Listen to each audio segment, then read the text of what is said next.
नमस्कार साथियों, स्वागत है आपका ऑनलाइन स्टडी ग्रुप में।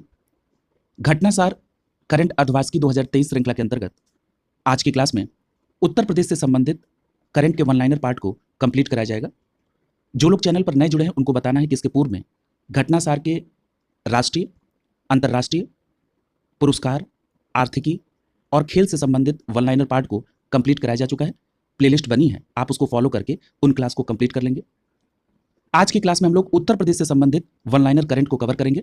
तो चलिए प्रारंभ करते हैं।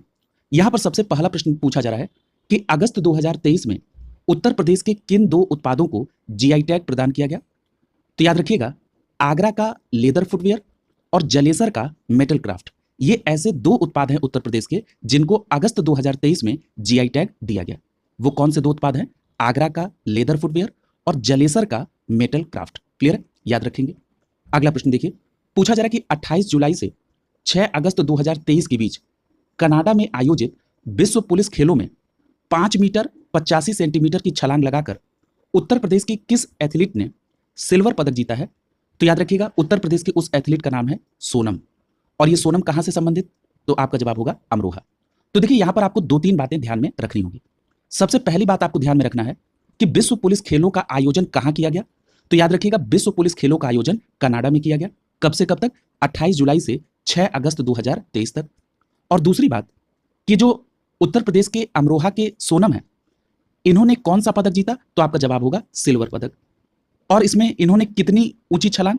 तो 5 मीटर 85 सेंटीमीटर छलांग लगाकर उत्तर प्रदेश के अमरोहा के सोनम ने सिल्वर पदक जीता विश्व पुलिस खेलों में, जो कि कनाडा में 28 जुलाई से 6 अगस्त 2023 के बीच संपन्न हुआ। क्लियर, याद रखेंगे। अगला प्रश्न देखिए। अगले प्रश्न में पूछा जा रहा है कि हाल ही में उत्तर प्रदेश के किस जिले में G20 थीम पर आधारित पुस्तक मेले का आयोजन किया गया? तो आपका जवाब होगा उत्तर प्रदेश के लखनऊ में G20 थीम पर आधारित पुस्तक मेले का आयोजन किया गया। कहां पर? लखनऊ में। अगला प्रश्न देखिए, पूछा जा रहा है कि उत्तर प्रदेश के किस जिले में प्रदेश का पहला निजी औद्योगिक पार्क का निर्माण किया जाएगा? तो याद रखिएगा, उत्तर प्रदेश के उस जिले का नाम है अलीगढ़। तो याद रखेंगे, उत्तर प्रदेश के अलीगढ़ जिले में प्रदेश का पहला निजी औद्योगिक पार्क निर्माण किया जाएगा। देखिए, अगर इसकी एग्जैक्ट लोकेशन की बात करें तो अलीगढ़ में एक जगह है जिसका नाम है भांकरी। क्या नाम है? भांकरी। तो याद रखेंगे, अलीगढ़ के भांकरी में उत्तर प्रदेश का पहला निजी औद्योगिक पार्क का निर्माण किया जाएगा। क्लियर है। अगला प्रश्न देखिए। अगले प्रश्न में पूछा जा रहा है कि उत्तर प्रदेश के बुलंदशहर जिले में वह गांव जिसे हाल ही में ISO 9001-2015 प्रमाण पत्र प्रदान किया गया है। तो याद रखिएगा, उस गांव का नाम है शहजादपुर कनैनी गांव। क्या नाम है? शहजादपुर कनैनी गांव। तो यहां पर आपको 2 बातें याद रखनी है कि उस गांव का नाम क्या है जिसको ISO 9001-2015 का प्रमाण पत्र मिला। तो आपका जवाब होगा शहजादपुर कनैनी गांव। अगला प्रश्न यह पूछा जा सकता है कि जो शहजादपुर कनैनी गांव है जिसको ISO 9001-2015 प्रमाण पत्र मिला, ये उत्तर प्रदेश के किस जिले में स्थित है? तब आपका जवाब क्या होगा? बुलंदशहर जिले में स्थित है। क्लियर है। अगला प्रश्न देखिए। अगले प्रश्न में पूछा जा रहा है कि हाल ही में उत्तर प्रदेश के किस विश्वविद्यालय को नैक मूल्यांकन में A++ ग्रेड प्राप्त हुआ है? तो याद रखिएगा, उत्तर प्रदेश के उस विश्वविद्यालय का नाम है पंडित दीनदयाल उपाध्याय विश्वविद्यालय गोरखपुर। याद रखेंगे, पंडित दीनदयाल उपाध्याय विश्वविद्यालय गोरखपुर को नैक मूल्यांकन में A++ ग्रेड प्राप्त हुआ है। किसको? पंडित दीनदयाल उपाध्याय विश्वविद्यालय गोरखपुर को। याद रखेंगे, यह महत्वपूर्ण प्रश्न है। अगला प्रश्न देखिए। पूछा जा रहा है कि हाल ही में उत्तर प्रदेश सरकार ने किस विश्वविद्यालय में राज्य की पहली मेकर्स लैब बनाने का निर्णय लिया है? तो याद रखिएगा, उत्तर प्रदेश राज्य की पहली makers lab APJ Abdul Kalam विश्वविद्यालय लखनऊ में बनाए जाने का निर्णय लिया गया। तो उत्तर प्रदेश राज्य की पहली मेकर्स लैब कहां पर निर्मित होगी? तो आपका जवाब होगा APJ अब्दुल कलाम विश्वविद्यालय लखनऊ में। अब यहां पर एक प्रश्न आपके दिमाग में स्वाभाविक रूप से आ सकता है कि मेकर्स लैब क्या होती है? तो सामान्य समझ ये समझिए कि जो मेकर्स लैब है, यहां पर आधुनिक तकनीकी और विज्ञान से जुड़ने का मौका मिलता है छात्रों को, जिसके माध्यम से छात्र और छात्राएं नई चीजें बनाने और आविष्कार करने का उनको मौका मिलता है। क्लियर है। देखिए, यहां पर एक बात और याद रखिएगा, ये जो APJ अब्दुल कलाम विश्वविद्यालय है, इसको शॉर्ट फॉर्म में AKTU कहते हैं। क्या कहते हैं? AKTU। ये भी बात ध्यान में रखिएगा। और यहां पर एक प्रश्न और बन सकता है कि जो APJ अब्दुल कलाम विश्वविद्यालय लखनऊ है, यानी AKTU लखनऊ है, जहां पर उत्तर प्रदेश का पहला मेकर्स लैब बनेगा, इसको किस कंपनी के द्वारा बनाया जाएगा? तो याद रखिएगा, ये इनिशिएटिव है इन्फोसिस का। किसका है? इन्फोसिस का। तो याद रखेंगे, इन्फोसिस के द्वारा एपीजे अब्दुल कलाम विश्वविद्यालय लखनऊ में उत्तर प्रदेश का पहला मेकर्स लैब बनाया जाएगा। क्लियर है? ये पूरी बात आप ध्यान में रखेंगे। इन्फोसिस का नाम भी याद रखिएगा। अगला देखिए, अगले प्रश्न आपसे पूछा जा रहा है कि हाल ही में केंद्रीय स्वास्थ्य मंत्री मनसुख मांडविया ने उत्तर प्रदेश के किस शहर में भारतीय खाद्य सुरक्षा और मानक प्राधिकरण अर्थात FSSAI के लिए राष्ट्रीय प्रशिक्षण केंद्र का उद्घाटन किया है? तो याद रखिएगा, उत्तर प्रदेश के गाजियाबाद शहर में FSSAI के लिए राष्ट्रीय प्रशिक्षण केंद्र का उद्घाटन किया। किसने? केंद्रीय स्वास्थ्य मंत्री ने। क्लियर है? तो याद रखिएगा, FSSAI यानी भारतीय खाद्य सुरक्षा और मानक प्राधिकरण के लिए जो राष्ट्रीय प्रशिक्षण केंद्र का उद्घाटन हुआ, कहां हुआ है? गाजियाबाद में। याद रखिएगा। अगला प्रश्न देखिए, अगले प्रश्न में पूछा जा रहा है कि राज्य के सभी किसानों के लिए हाल ही में राज्य के मुख्यमंत्री योगी आदित्यनाथ ने किस योजना की घोषणा की है? तो याद रखिएगा, उस योजना का नाम है मुख्यमंत्री खेत सुरक्षा योजना। देखिए, इस योजना के नाम से इतनी बात तो आपको स्पष्ट हो रही होगी कि ये जो मुख्यमंत्री खेत सुरक्षा योजना है, ये किसानों से संबंधित है। इसमें तो आपको कोई कंफ्यूजन नहीं होगी। लेकिन यह प्रश्न आपसे पूछा जा सकता है कि हाल ही में चर्चा में रही मुख्यमंत्री खेत सुरक्षा योजना किस राज्य से संबंधित है? तब आपका जवाब क्या होगा? उत्तर प्रदेश राज्य से संबंधित है। और यहां पर एक बात और याद रखिएगा कि अगर कोई क्राइटेरिया लगाकर स्टेटमेंट टाइप के प्रश्न को पूछने की कोशिश की जाए कि ये किन किसानों के लिए लागू है, तो यहां पर लिखा हुआ है कि राज्य के सभी किसानों के लिए उत्तर प्रदेश की सरकार ने मुख्यमंत्री खेत सुरक्षा योजना की घोषणा की है। क्लियर है? अगला प्रश्न देखिए, अगले प्रश्न में पूछा जा रहा है कि उत्तर प्रदेश का वह बैंक जिसका लाइसेंस हाल ही में RBI के द्वारा रद्द कर दिया गया, तो याद रखिएगा, उस बैंक का नाम है यूनाइटेड इंडिया कोऑपरेटिव बैंक। तो ये जो यूनाइटेड इंडिया कोऑपरेटिव बैंक है, किस राज्य का है? उत्तर प्रदेश का। और इसी उत्तर प्रदेश के यूनाइटेड इंडिया कोऑपरेटिव बैंक का लाइसेंस हाल ही में RBI के द्वारा रद्द कर दिया गया। क्लियर है? तो बैंक का नाम याद रखेंगे, यूनाइटेड इंडिया कोऑपरेटिव बैंक।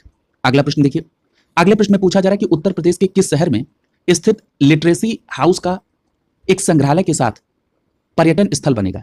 आपसे पूछा जा रहा है कि उत्तर प्रदेश का वो शहर कौन सा है जहां स्थित लिटरेसी हाउस एक संग्रहालय के साथ पर्यटन स्थल बनेगा? तो आपका जवाब होगा कानपुर। तो याद रखेंगे, उत्तर प्रदेश के कानपुर शहर में स्थित लिटरेसी हाउस एक संग्रहालय के साथ पर्यटन स्थल बनेगा। कहां पर? कानपुर में। क्लियर है? अगला देखिए, अगले प्रश्न में आपसे पूछा जा रहा है कि हाल ही में जिस राज्य सरकार ने सभी नगर निगमों में पशु जन्म नियंत्रण केंद्र स्थापित करने की घोषणा की है, उस राज्य सरकार का नाम क्या है? तो आपका जवाब होगा उत्तर प्रदेश। तो याद रखिएगा, यहां पर दो बातें आपको ध्यान रखनी है। सबसे पहला प्रश्न यह पूछा जा सकता है कि हाल ही में पशु जन्म नियंत्रण केंद्र स्थापित करने का निर्णय किस राज्य सरकार के द्वारा लिया गया? तो आपका जवाब होगा उत्तर प्रदेश सरकार द्वारा। दूसरा प्रश्न यह पूछा जा सकता है कि उत्तर प्रदेश सरकार ने पशु जन्म नियंत्रण केंद्र कहां स्थापित करने का निर्णय लिया है? तो आपका जवाब क्या होगा? सभी नगर निगमों में। क्लियर है? याद रखेंगे, सभी नगर निगमों में पशु जन्म नियंत्रण केंद्र स्थापित करने का निर्णय उत्तर प्रदेश सरकार ने लिया है। अगला प्रश्न देखिए, पूछा जा रहा है कि हाल ही में उत्तर प्रदेश सरकार ने कहां पर राज्य की पहली अल्ट्रा सुपर क्रिटिकल परियोजना को मंजूरी दी है? तो याद रखिएगा, अभी हाल ही में प्रेस कॉन्फ्रेंस के माध्यम से उत्तर प्रदेश के ऊर्जा मंत्री AK शर्मा जी ने इस बात का अनाउंसमेंट भी किया था कि उत्तर प्रदेश सरकार ने यह निर्णय लिया है कि ओबरा सोनभद्र में उत्तर प्रदेश राज्य की पहली अल्ट्रा सुपर क्रिटिकल परियोजना को मंजूरी मिली है। क्लियर है? तो याद रखेंगे, उत्तर प्रदेश राज्य की पहली अल्ट्रा सुपर क्रिटिकल परियोजना को मंजूरी कहां के लिए मिली है? तो आपका जवाब होगा ओबरा सोनभद्र के लिए। क्लियर है? याद रखेंगे। अगला प्रश्न देखिए, अगले प्रश्न में पूछा जा रहा है कि हाल ही में उत्तर प्रदेश की पूर्वा धवन, क्या नाम है? उत्तर प्रदेश की पूर्वा धवन जो कि लखनऊ की रहने वाली है, इन्होंने किस पर्वत चोटी पर तिरंगा फहराया? तो याद रखिएगा, उत्तर प्रदेश के लखनऊ की रहने वाली पूर्वा धवन ने माउंट किलिमंजारो जो कि कहां पर है? तंजानिया में, यहां पर इसकी चोटी पर तिरंगा फहराया। ठीक है? तो याद रखेंगे, तंजानिया के माउंट किलिमंजारो पर्वत चोटी पर तिरंगा फहराया है उत्तर प्रदेश की पूर्वा धवन ने, और ये उत्तर प्रदेश की कहां की रहने वाली है? लखनऊ की। क्लियर है? यानी उत्तर प्रदेश की लखनऊ की रहने वाली पूर्वा धवन ने तंजानिया के किलिमंजारो पर्वत चोटी पर तिरंगा फहराया। क्या नाम है? पूर्वा धवन। अगला प्रश्न देखिए, अगला प्रश्न पूछा जा रहा है कि उत्तर प्रदेश के किस शहर में देश की पहली पॉड टैक्सी परियोजना प्रारंभ की गई है? तो याद रखिएगा, उत्तर प्रदेश के उस शहर का नाम है ग्रेटर नोएडा। तो याद रखेंगे, उत्तर प्रदेश के ग्रेटर नोएडा शहर में देश की पहली पॉड टैक्सी परियोजना का प्रारंभ किया गया है। कहां पर? ग्रेटर नोएडा में। और याद रखिएगा, ये जो ग्रेटर नोएडा शहर में देश की पहली पॉड टैक्सी परियोजना है, इसके लिए जो कॉरिडोर स्टैब्लिश होगा वो जेवर एयरपोर्ट से फिल्म सिटी तक होगा। जेवर से फिल्म सिटी तक एक कॉरिडोर स्टैब्लिश होगा जिसमें ये पॉड टैक्सी चलेगी, और यहां पर ये देश की पहली पॉड टैक्सी परियोजना का प्रारंभ हो रहा है। कहां पर? ग्रेटर नोएडा में। और ग्रेटर नोएडा कहां पर है? उत्तर प्रदेश राज्य में। क्लियर है? अगला प्रश्न देखिए, पूछा जा रहा है कि हाल ही में उत्तर प्रदेश सरकार ने सभी सरकारी स्कूलों के लिए किस कार्यक्रम की शुरुआत की है? तो याद रखिएगा, सभी सरकारी स्कूलों के लिए उत्तर प्रदेश सरकार ने संपर्क स्मार्ट शाला स्मार्ट ब्लॉक कार्यक्रम की शुरुआत की है। क्या नाम है कार्यक्रम का? संपर्क स्मार्ट शाला स्मार्ट ब्लॉक। तो याद रखिएगा, आपसे प्रश्न ऐसे भी पूछा जा सकता है कि जो संपर्क स्मार्ट शाला स्मार्ट ब्लॉक परियोजना है या कार्यक्रम है, ये किस राज्य से संबंधित है? तो आपका जवाब होगा उत्तर प्रदेश राज्य से। और इसका किसके लिए चल रहा है? तो ये सभी सरकारी स्कूलों के लिए ये कार्यक्रम चलाया जा रहा है उत्तर प्रदेश सरकार द्वारा, संपर्क स्मार्ट शाला स्मार्ट ब्लॉक। क्लियर? अगला प्रश्न देखिए। अगला प्रश्न पूछा जा रहा है कि जुलाई 2023 में उत्तर प्रदेश के किस शहर में देश के पहले वैदिक थीम पार्क का उद्घाटन किया गया? तो याद रखिएगा, उस शहर का नाम है नोएडा। यानी उत्तर प्रदेश के नोएडा शहर में देश का पहला वैदिक थीम पार्क का उद्घाटन किया गया है। कब? जुलाई 2023 में। तो याद रखेंगे, जुलाई 2023 में देश का पहला वैदिक थीम पार्क का उद्घाटन उत्तर प्रदेश के नोएडा शहर में किया गया। क्लियर है? अगला प्रश्न देखिए। पूछा जा रहा है कि उत्तर प्रदेश का वह प्रौद्योगिकी संस्थान जिसमें हाल ही में आत्मघाती ड्रोन विकसित किया गया है। तो याद रखिएगा, उत्तर प्रदेश के उस प्रौद्योगिकी संस्थान का नाम है IIT कानपुर। तो याद रखेंगे, IIT कानपुर में हाल ही में आत्मघाती ड्रोन विकसित किया गया। कहां पर? IIT कानपुर में। अगला प्रश्न देखिए। पूछा जा रहा है कि उत्तर प्रदेश सरकार ने सिमियन आबादी को बनाए रखने और मानव और बंदर के बीच संघर्ष को कम करने के लिए कहां पर समर्थित बंदर वन बनाने की घोषणा की है? यानी जो बंदर वन बनाने का उद्देश्य है वो ये है कि सीमेन आबादी को बनाए रखा जाए और मानव और बंदर के बीच जो संघर्ष है वो कम करने में मदद मिले, इसलिए बंदर वन बनाने की घोषणा की गई। कहां पर? लखनऊ में। तो याद रखिएगा, बंदर वन बनाने की घोषणा उत्तर प्रदेश सरकार द्वारा कहां पर की गई? तो याद रखेंगे, लखनऊ में। अगला देखिए। अगला प्रश्न पूछा जा रहा है कि उत्तर प्रदेश का वह शहर जहां प्रदेश के पहले साक्षरता म्यूजियम का निर्माण प्रस्तावित है। तो याद रखिएगा, उत्तर प्रदेश के उस शहर का नाम है लखनऊ। तो याद रखेंगे, उत्तर प्रदेश के लखनऊ शहर में उत्तर प्रदेश का पहला साक्षरता म्यूजियम का निर्माण प्रस्तावित है। तो प्रदेश का पहला साक्षरता म्यूजियम कहां पर? लखनऊ में। अगला प्रश्न देखिए। पूछा जा रहा है कि उत्तर प्रदेश सरकार द्वारा हाल ही में किसके लिए 100% इलेक्ट्रॉनिक वाहन रखने का लक्ष्य निर्धारित किया गया है? तो आपका सही जवाब होगा, सरकारी विभागों के लिए उत्तर प्रदेश सरकार ने 100% इलेक्ट्रिक व्हीकल्स रखने का लक्ष्य रखा है। देखिए, यहां पर यह भी पूछा जा सकता है कि उत्तर प्रदेश के सभी सरकारी विभागों में 100% वाहन इलेक्ट्रिक वाहन हो, इसका टारगेट कब तक का है? तो याद रखिएगा, यह टारगेट है 2030 तक का। कब तक का है? तो याद रखेंगे, 2030 तक का यह टारगेट है। क्लियर? अगला प्रश्न देखिए। अगले प्रश्न में पूछा जा रहा है कि उत्तर प्रदेश सरकार ने गौवंश संवर्धन और डेयरी विकास को बढ़ावा देने के लिए किस कबड्डी खिलाड़ी को अपना ब्रांड एम्बेसडर बनाया? तो याद रखिएगा, उत्तर प्रदेश सरकार ने गौवंश संवर्धन और डेयरी विकास के लिए जिस कबड्डी खिलाड़ी को अपना ब्रांड एम्बेसडर बनाया उनका नाम है राहुल चौधरी। तो देखिए, यहां से एक प्रश्न और बन सकता है, आपसे पूछा जा सकता है कि हाल ही में चर्चा में रहे राहुल चौधरी किस खेल से संबंधित है? तो आपका जवाब क्या होगा? कबड्डी के खिलाड़ी हैं राहुल चौधरी साहब। और राहुल चौधरी जी को, जो कि एक कबड्डी खिलाड़ी है, उत्तर प्रदेश सरकार द्वारा गौवंश संवर्धन और डेयरी विकास के लिए इनको ब्रांड एम्बेसडर बनाया है। प्रश्न ऐसे भी बन सकता है कि किस राज्य सरकार के द्वारा कबड्डी खिलाड़ी राहुल चौधरी को गौवंश संवर्धन एवं डेयरी विकास को बढ़ावा देने के लिए ब्रांड एम्बेसडर बनाया? तब आपका जवाब होगा उत्तर प्रदेश सरकार द्वारा। क्लियर है? प्रश्न कैसे भी बने, आपको बिल्कुल रेडी रहना है। अगला देखिए। अगला प्रश्न पूछा जा रहा है कि G20 के आर्थिक व सामाजिक विकास मंत्रियों की बैठक 11 जून से 13 जून 2023 तक उत्तर प्रदेश में कहां आयोजित की गई? तो याद रखिएगा, उत्तर प्रदेश के वाराणसी में G20 के आर्थिक एवं सामाजिक विकास मंत्रियों की बैठक आयोजित की गई। और वाराणसी में ये जो G20 के आर्थिक एवं सामाजिक विकास मंत्रियों की बैठक हुई, वो कब से कब तक हुई? तो याद रखिएगा, 11 जून से 13 जून 2023 के बीच। क्लियर है? देखिए, संसाधन हर जगह उपलब्ध है, आपको यह समझना है कि उस संसाधन का यूटिलाइजेशन कैसे हो। जैसे पुस्तक तो अवेलेबल है, लेकिन यह समझ विकसित करनी होगी कि हमको ये जो करंट के मैटर है इनको कैसे पढ़ना है। जिस दिन ये समझ विकसित हो जाएगी, करंट के कोई भी प्रश्न गलत नहीं होंगे। क्योंकि कई बार ऐसा देखा गया है कि आप लोगों में से ही लोग बताते हैं कि एग्जामिनेशन हॉल में बैठने के बाद जब प्रश्न देखते हैं तो यह प्रतीत होता है कि यह प्रश्न पढ़ा हुआ है, लेकिन यह फैक्ट हमने वहां पर स्किप कर दिया था। तो इस बात को थोड़ा सा ध्यान में रखिएगा और यह मामला बहुत आसान हो जाएगा। क्लियर है? तो याद रखेंगे, G20 के आर्थिक एवं सामाजिक विकास मंत्रियों की जो बैठक हुई उत्तर प्रदेश में, वो वाराणसी में हुई और 11 जून से 13 जून 2023 के बीच हुई। क्लियर है? अगला देखिए। अगला प्रश्न पूछा जा रहा है कि उत्तर प्रदेश सरकार द्वारा किसे 14 जुलाई 2023 को उत्तर प्रदेश विद्युत नियामक आयोग, जिसको शॉर्ट फॉर्म में क्या कहते हैं, UPERC, इसका नया अध्यक्ष नियुक्त किया है? तो याद रखिएगा, उनका नाम है अरविंद कुमार। तो याद रखेंगे, उत्तर प्रदेश विद्युत नियामक आयोग के नए अध्यक्ष नियुक्त हुए हैं अरविंद कुमार। यानी UPERC के नए अध्यक्ष कौन? अरविंद कुमार। क्लियर है? 14 जुलाई 2023 को। यहां पर डेट उतनी इंपॉर्टेंट नहीं है, बस आपको नाम याद रखना है कि उत्तर प्रदेश विद्युत नियामक आयोग अर्थात यूपीईआरसी के नए अध्यक्ष अरविंद कुमार। अगला प्रश्न देखिए, पूछा जा रहा है कि हाल ही में कहां पर राज्य का पहला अन्नपूर्णा स्टोर खोला गया। तो याद रखिएगा, ये जो राज्य का उत्तर प्रदेश राज्य का पहला अन्नपूर्णा स्टोर खोला गया है वो कहां पर, बरेली में। तो याद रखेंगे उत्तर प्रदेश राज्य का पहला अन्नपूर्णा स्टोर कहां पर, बरेली में। अगला प्रश्न देखिए, पूछा जा रहा है कि 13 से 20 जुलाई 2023 के बीच उत्तर प्रदेश में कहां पर 22 वर्ष बाद जिला स्तरीय ओलंपिक खेलों का आयोजन किया गया। तो आपका जवाब होगा वाराणसी में। तो याद रखेंगे 13 से 20 जुलाई 2023 के बीच उत्तर प्रदेश में जिला स्तरीय ओलंपिक खेलों का आयोजन कहां पर हुआ। तो आपका सीधा जवाब क्या होगा, वाराणसी में। और कितने वर्षों के बाद ये जिला स्तरीय ओलंपिक खेलों का आयोजन वाराणसी में किया गया। तो आपका जवाब होगा 22 वर्षों बाद। क्लियर। अगला देखिए, अगले प्रश्न में पूछा जा रहा है कि हाल ही में राज्य सरकार ने सभी सरकारी भवनों और मॉलों में किस मशीन को लगाने का निर्णय लिया है। तो याद रखिएगा उत्तर प्रदेश की सरकार ने यह निर्णय लिया कि वो सभी सरकारी भवनों और मॉलों में एक मशीन लगाएंगे। उस मशीन का नाम क्या है, उस मशीन का नाम है ऑटोमेटेड एक्सटर्नल डिफाइब्रिलेटर। क्या नाम है, ऑटोमेटेड एक्सटर्नल डिफाइब्रिलेटर। देखिए ये जो ऑटोमेटेड एक्सटर्नल डिफाइब्रिलेटर, ये जो इक्विपमेंट है, मशीन है, इसको शॉर्ट फॉर्म में क्या कहते हैं, इसको शॉर्ट फॉर्म में एईडी कहते हैं। क्या कहते हैं, एईडी। अब देखिए ये तो बात आप रट लेते कि ऑटोमेटेड एक्सटर्नल डिफाइब्रिलेटर एक मशीन है जिसको उत्तर प्रदेश सरकार ने यह डिसाइड किया कि वो सरकारी भवनों और मॉलों में लगाएगी।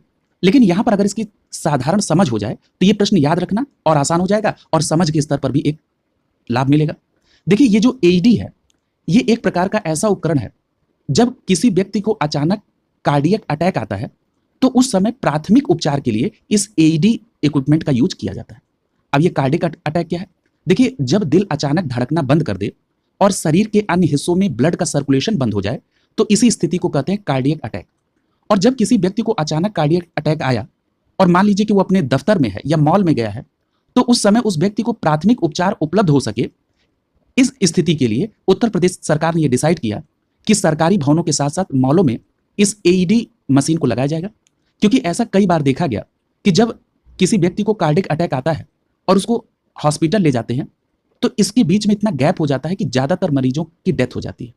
तो ये जो डेथ है इसको बचाया जा सके, उस मरीज को पहले उपचार, प्राथमिक उपचार हो जाए ताकि जो उसका ब्लड सर्कुलेशन है उसको रीएस्टैब्लिश किया जा सके इस इक्विपमेंट के द्वारा। तो इसीलिए सरकार ने निर्णय लिया कि वो इस मशीन को सरकारी भवनों और मॉलों में लगाएगी। क्लियर है।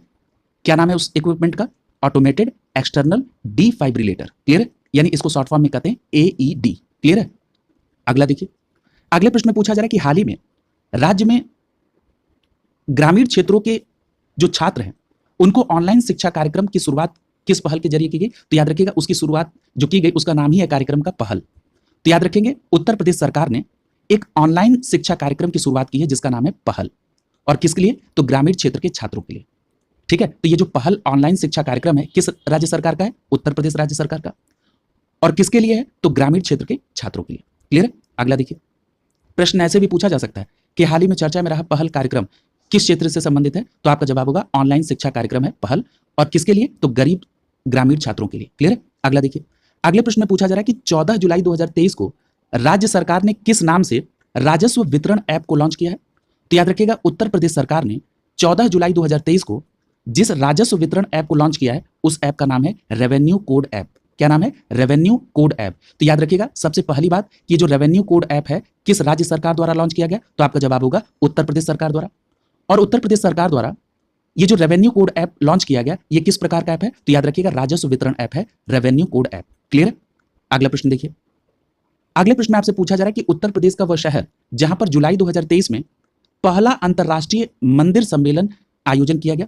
तो याद रखिएगा उत्तर प्रदेश के वाराणसी शहर में, कहां पर, उत्तर प्रदेश के वाराणसी शहर में जुलाई 2023 में पहला अंतर्राष्ट्रीय मंदिर सम्मेलन का आयोजन किया गया। क्लियर है। तो पहला अंतर्राष्ट्रीय मंदिर सम्मेलन कहां पर, उत्तर प्रदेश के वाराणसी में। और कब हुआ, तो जुलाई 2023 में। अगला प्रश्न देखिए, अगले प्रश्न में पूछा जा रहा है कि हाल ही में उत्तर प्रदेश सरकार ने कितने जिलों में आवासीय संस्कृति विद्यालय शुरू करने का निर्णय लिया है। तो याद रखिएगा उत्तर प्रदेश सरकार ने यह निर्णय लिया कि वो उत्तर प्रदेश के 15 जिलों में, कितने जिलों में, 15 जिलों में आवासीय संस्कृत विद्यालय शुरू करेगी। तो याद रखेंगे उत्तर प्रदेश सरकार का यह डिसीजन है कि वो 15 जिलों में आवासीय संस्कृति विद्यालय का प्रारंभ करेगी।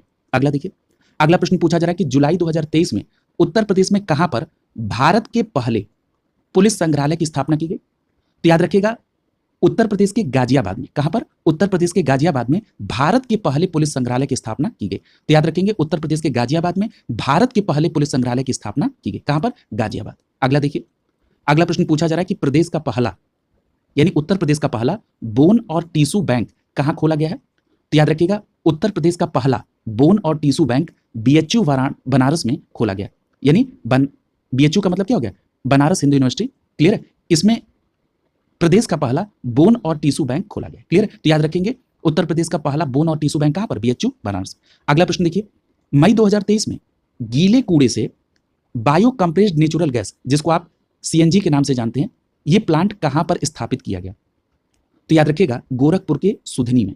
तो याद रखेंगे गोरखपुर के सुथनी में गोरखपुर के सुथनी में गीले कूड़े से बायो कंप्रेस्ड नेचुरल गैस बनाने का प्लांट स्थापित किया गया। कब? मई 2023 में। तो याद रखेंगे गीले कूड़े से बायो कंप्रेस्ड नेचुरल गैस यानी सीएनजी प्लांट स्टैब्लिश किया गया। कहां पर? सुथनी, गोरखपुर में। अगला प्रश्न देखिए, अगले प्रश्न में पूछा जा रहा है कि मई 2022 में उत्तर प्रदेश में सरकारी स्कूलों में कॉर्पोरेट स्कूल जैसी सुविधा उपलब्ध कराने के लिए कौन सा प्रोजेक्ट लॉन्च किया गया है? तो याद रखिएगा उस प्रोजेक्ट का नाम क्या है? प्रोजेक्ट अलंकार। तो यहां पर देखिए दो बातें आपसे पूछी जा सकती हैं। सबसे पहली बात तो यह पूछी जा सकती है कि हाल ही में चर्चा में रहा प्रोजेक्ट अलंकार किस राज्य से संबंधित है? यानी जो प्रोजेक्ट अलंकार का प्रारंभ किया गया वो किस राज्य में? तो आपका जवाब होगा उत्तर प्रदेश में। दूसरा प्रश्न यह पूछा जा सकता है कि उत्तर प्रदेश में लॉन्च किया गया ये प्रोजेक्ट अलंकार किस चीज से संबंधित है? तो आपका जवाब होगा सरकारी स्कूलों में कॉर्पोरेट स्कूल जैसी सुविधा उपलब्ध कराने के लिए प्रोजेक्ट अलंकार को प्रारंभ किया गया। कहां पर? उत्तर प्रदेश में। क्लियर? अच्छा, ये जो प्रोजेक्ट अलंकार सरकारी स्कूलों से संबंधित है, तो यहां पर आपने दो तथ्य और पढ़े हैं, जरा इसको भी यहीं पर कोरिलेट कर लीजिए। एक तथ्य अभी आपने पढ़ा था कि उत्तर प्रदेश सरकार ने ग्रामीण क्षेत्र के छात्रों के लिए ऑनलाइन शिक्षा कार्यक्रम की शुरुआत की है। उसका नाम क्या था? तो याद रखिएगा ग्रामीण क्षेत्रों के लिए जो छात्र हैं उनको ऑनलाइन शिक्षा कार्यक्रम जो शुरू किया उत्तर प्रदेश सरकार ने वो था पहल। तो याद रखिएगा पहल कार्यक्रम उत्तर प्रदेश से संबंधित है। तो इस तरह की जो भी चीजें हैं वो आप जब भी आए तो उसको एक बार रिकॉल जरूर कर लें। क्लियर? अगले प्रश्न की तरफ चल रहे हैं।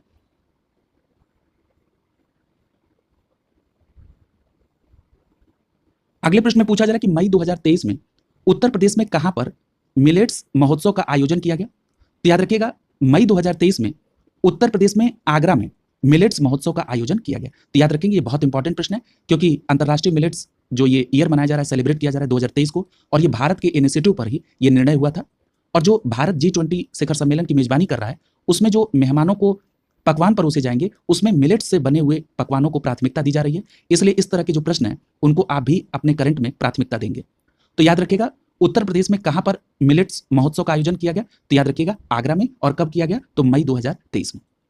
अगला प्रश्न पूछा जा रहा है कि मई 2023 में उत्तर प्रदेश में पहला पशु विद्युत सौदाह गृह कहां खोला गया? यानी जिस प्रकार से मनुष्य यानी मानव को जलाने के लिए विद्युत सौदाह गृह होते हैं, ठीक उसी प्रकार से पशुओं के लिए भी इस प्रकार के विद्युत सौदाह गृह की स्थापना की गई है। तो यही पूछा जा रहा है कि ये उत्तर प्रदेश में कहां खोला गया? तो याद रखिएगा ये उत्तर प्रदेश में वाराणसी में खोला गया है और एग्जैक्ट लोकेशन का नाम है जाल्हूपुर। तो याद रखिएगा जाल्हूपुर वाराणसी में प्रदेश का पहला यानी उत्तर प्रदेश का पहला पशु विद्युत सौदाह गृह खोला गया। कहां पर? वाराणसी के जाल्हूपुर में। क्लियर है? वाराणसी के जाल्हूपुर में उत्तर प्रदेश का पहला पशु विद्युत सौदाह गृह खोला गया। क्लियर? अगला देखिए, अगला प्रश्न आपसे पूछा जा रहा है कि उत्तर प्रदेश का पहला फार्मा पार्क कहां पर प्रस्तावित है? यह भी इंपॉर्टेंट प्रश्न है। तो याद रखिएगा उत्तर प्रदेश का पहला फार्मा पार्क ललितपुर में प्रस्तावित है। और इसी से संबंधित एक प्रश्न और अभी आपने पढ़ा था कि उत्तर प्रदेश में किस जिले में प्रदेश का पहला निजी औद्योगिक पार्क का निर्माण किया जाएगा? तो हमने आपको बताया था अलीगढ़ में, और एक एग्जैक्ट लोकेशन भी हमने आपको बताई थी कि अलीगढ़ के भांकरी में। क्लियर? तो दोनों बात याद रखेंगे कि उत्तर प्रदेश का पहला निजी औद्योगिक पार्क भांकरी अलीगढ़ में, और उत्तर प्रदेश का पहला फार्मा पार्क कहां पर प्रस्तावित है? ललितपुर में। कहां पर? ललितपुर में। याद रखिएगा।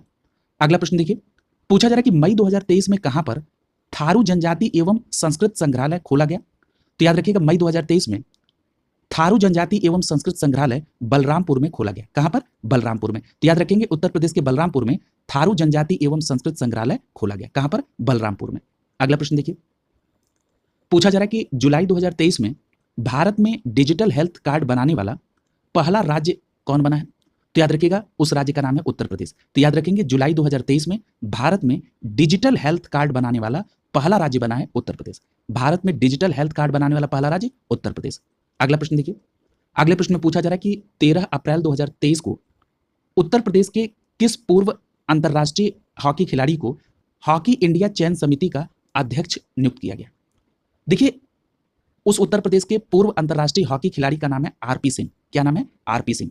तो याद रखिएगा, उत्तर प्रदेश के पूर्व अंतर्राष्ट्रीय हॉकी खिलाड़ी हैं कौन? आरपी सिंह, जिनको हॉकी इंडिया चयन समिति का अध्यक्ष नियुक्त किया गया। क्लियर है? हॉकी इंडिया चयन समिति का अध्यक्ष आरपी सिंह साहब को नियुक्त किया गया है और ये उत्तर प्रदेश के ही हैं और ये पूर्व अंतर्राष्ट्रीय हॉकी खिलाड़ी हैं आरपी सिंह। अगला देखिए, अगला प्रश्न पूछा जा रहा है कि भारतीय टीम की वह हॉकी खिलाड़ी जिनके नाम पर हाल ही में रायबरेली में स्थित हॉकी स्टेडियम का नाम रानी गर्ल्स हॉकी टर्फ रखा गया। तो याद रखिएगा, उस हॉकी खिलाड़ी का नाम है रानी रामपाल। तो याद रखिएगा, रानी रामपाल जो कि हॉकी की खिलाड़ी हैं, इन्हीं के नाम पर रायबरेली में हॉकी स्टेडियम का नाम रानी गर्ल्स हॉकी टर्फ रखा गया। क्लियर है? तो याद रखेंगे, यहां पर दो बातें याद रखनी है। रानी गर्ल्स हॉकी टर्फ कहां पर है? ये स्टेडियम कहां पर है? रायबरेली में। और ये जो रायबरेली का हॉकी स्टेडियम है रानी गर्ल्स हॉकी टर्फ, ये किसके नाम पर रखा गया? तो रानी रामपाल के नाम पर रखा गया। क्लियर है? अगला प्रश्न देखिए, अगले प्रश्न में पूछा जा रहा है कि हाल ही में राज्य सरकार ने शिक्षकों की नियुक्ति के लिए किस आयोजन के गठन की घोषणा की है? तो याद रखिएगा, उत्तर प्रदेश सरकार ने शिक्षकों की नियुक्ति के लिए जिस नए आयोग के गठन की बात कही है उसका नाम है राज्य शिक्षा सेवा चयन आयोग। क्या नाम है? राज्य शिक्षा सेवा चयन आयोग। अगला देखिए, तो यहां पर अगर पूछा जाए कि हाल ही में किस राज्य में राज्य शिक्षा सेवा चयन आयोग का गठन किया गया, तो आपका जवाब होगा उत्तर प्रदेश में। अगला प्रश्न देखिए, पूछा जा रहा है कि हाल ही में उत्तर प्रदेश के किस शहर में सेरीकल्चर मेले का आयोजन किया गया? बहुत महत्वपूर्ण प्रश्न है। तो याद रखिएगा, उत्तर प्रदेश के गोरखपुर शहर में, कहां पर? गोरखपुर शहर में सेरीकल्चर मेले का आयोजन किया गया। तो याद रखेंगे, उत्तर प्रदेश के गोरखपुर शहर में सेरीकल्चर मेले का आयोजन किया गया। कहां पर? गोरखपुर में। अगला प्रश्न देखिए, अगले प्रश्न में पूछा जा रहा है कि 31 मार्च 2023 को घोषित नई विदेशी व्यापार नीति 2023 में उत्तर प्रदेश के किन शहरों को उत्कृष्ट निर्यात केंद्र बनाने की घोषणा की गई है? तो याद रखिएगा, जो 31 मार्च 2023 को घोषित नई विदेशी व्यापार नीति 2023 है और इसे लागू किया गया 1 अप्रैल 2023 से। इसके तहत उत्तर प्रदेश के 3 ऐसे शहर हैं जहां पर उत्कृष्ट निर्यात केंद्र बनाने की घोषणा की गई है। अब वो 3 शहर कौन कौन से हैं? वाराणसी, मुरादाबाद और मिर्जापुर। तो याद रखिएगा, उत्तर प्रदेश के 3 शहर वाराणसी, मुरादाबाद, मिर्जापुर। क्या नाम है? वाराणसी, मुरादाबाद और मिर्जापुर में उत्कृष्ट निर्यात केंद्र बनाया जाएगा। किस नीति के तहत? तो नई विदेश व्यापार नीति 2023 के तहत। क्लियर है? वाराणसी, मुरादाबाद और मिर्जापुर में। अगला प्रश्न देखिए, अगले प्रश्न में पूछा जा रहा है कि 1988 बैच के आईएएस अधिकारी जिन्हें 31 मार्च 2023 को उत्तर प्रदेश का कार्यवाहक डीजीपी नियुक्त किया गया है, उनका नाम क्या है? तो याद रखिएगा, उनका नाम है आरके विश्वकर्मा। क्या नाम है? आरके विश्वकर्मा। तो याद रखेंगे, उत्तर प्रदेश में 31 मार्च 2023 को उत्तर प्रदेश के लिए कार्यवाहक डीजीपी की नियुक्ति हुई है, जिनका नाम क्या है? आरके विश्वकर्मा। क्या नाम है? आरके विश्वकर्मा। अगला देखिए, अगला प्रश्न पूछा जा रहा है कि मार्च 2023 में केंद्र सरकार ने उत्तर प्रदेश के किस जिले में मेगा टेक्सटाइल पार्क के निर्माण को मंजूरी दी है? तो याद रखिएगा, केंद्र सरकार ने उत्तर प्रदेश के लखनऊ जिले में मेगा टेक्सटाइल पार्क के निर्माण की मंजूरी दी है। कहां पर मेगा टेक्सटाइल पार्क बनेगा? लखनऊ में। कहां पर? लखनऊ। याद रखेंगे। अगला देखिए, अगले प्रश्न में पूछा जा रहा है कि उत्तर प्रदेश सरकार ने हाल ही में किसी G20 का ब्रांड एम्बेसडर नियुक्त किया है? तो याद रखिएगा, G20 का ब्रांड एम्बेसडर नियुक्त किया गया है स्क्वाड्रन लीडर तुलिका रानी को। किसको? स्क्वाड्रन लीडर तुलिका रानी को उत्तर प्रदेश सरकार ने G20 का ब्रांड एम्बेसडर बनाया। याद रखिएगा, इंपॉर्टेंट है कि उत्तर प्रदेश सरकार ने G20 का brand ambassador squadron leader Tulika Rani को बनाया। किसको? तुलिका रानी को। और एक फैक्ट और अभी आपने पढ़ा था कि मिलेट्स महोत्सव का आयोजन कहां किया गया था? आगरा में। क्लियर? ये भी बात आप ध्यान में रखेंगे। अगला देखिए, और यहां पर एक प्रश्न और पढ़ा था आपने G20 के संबंध में।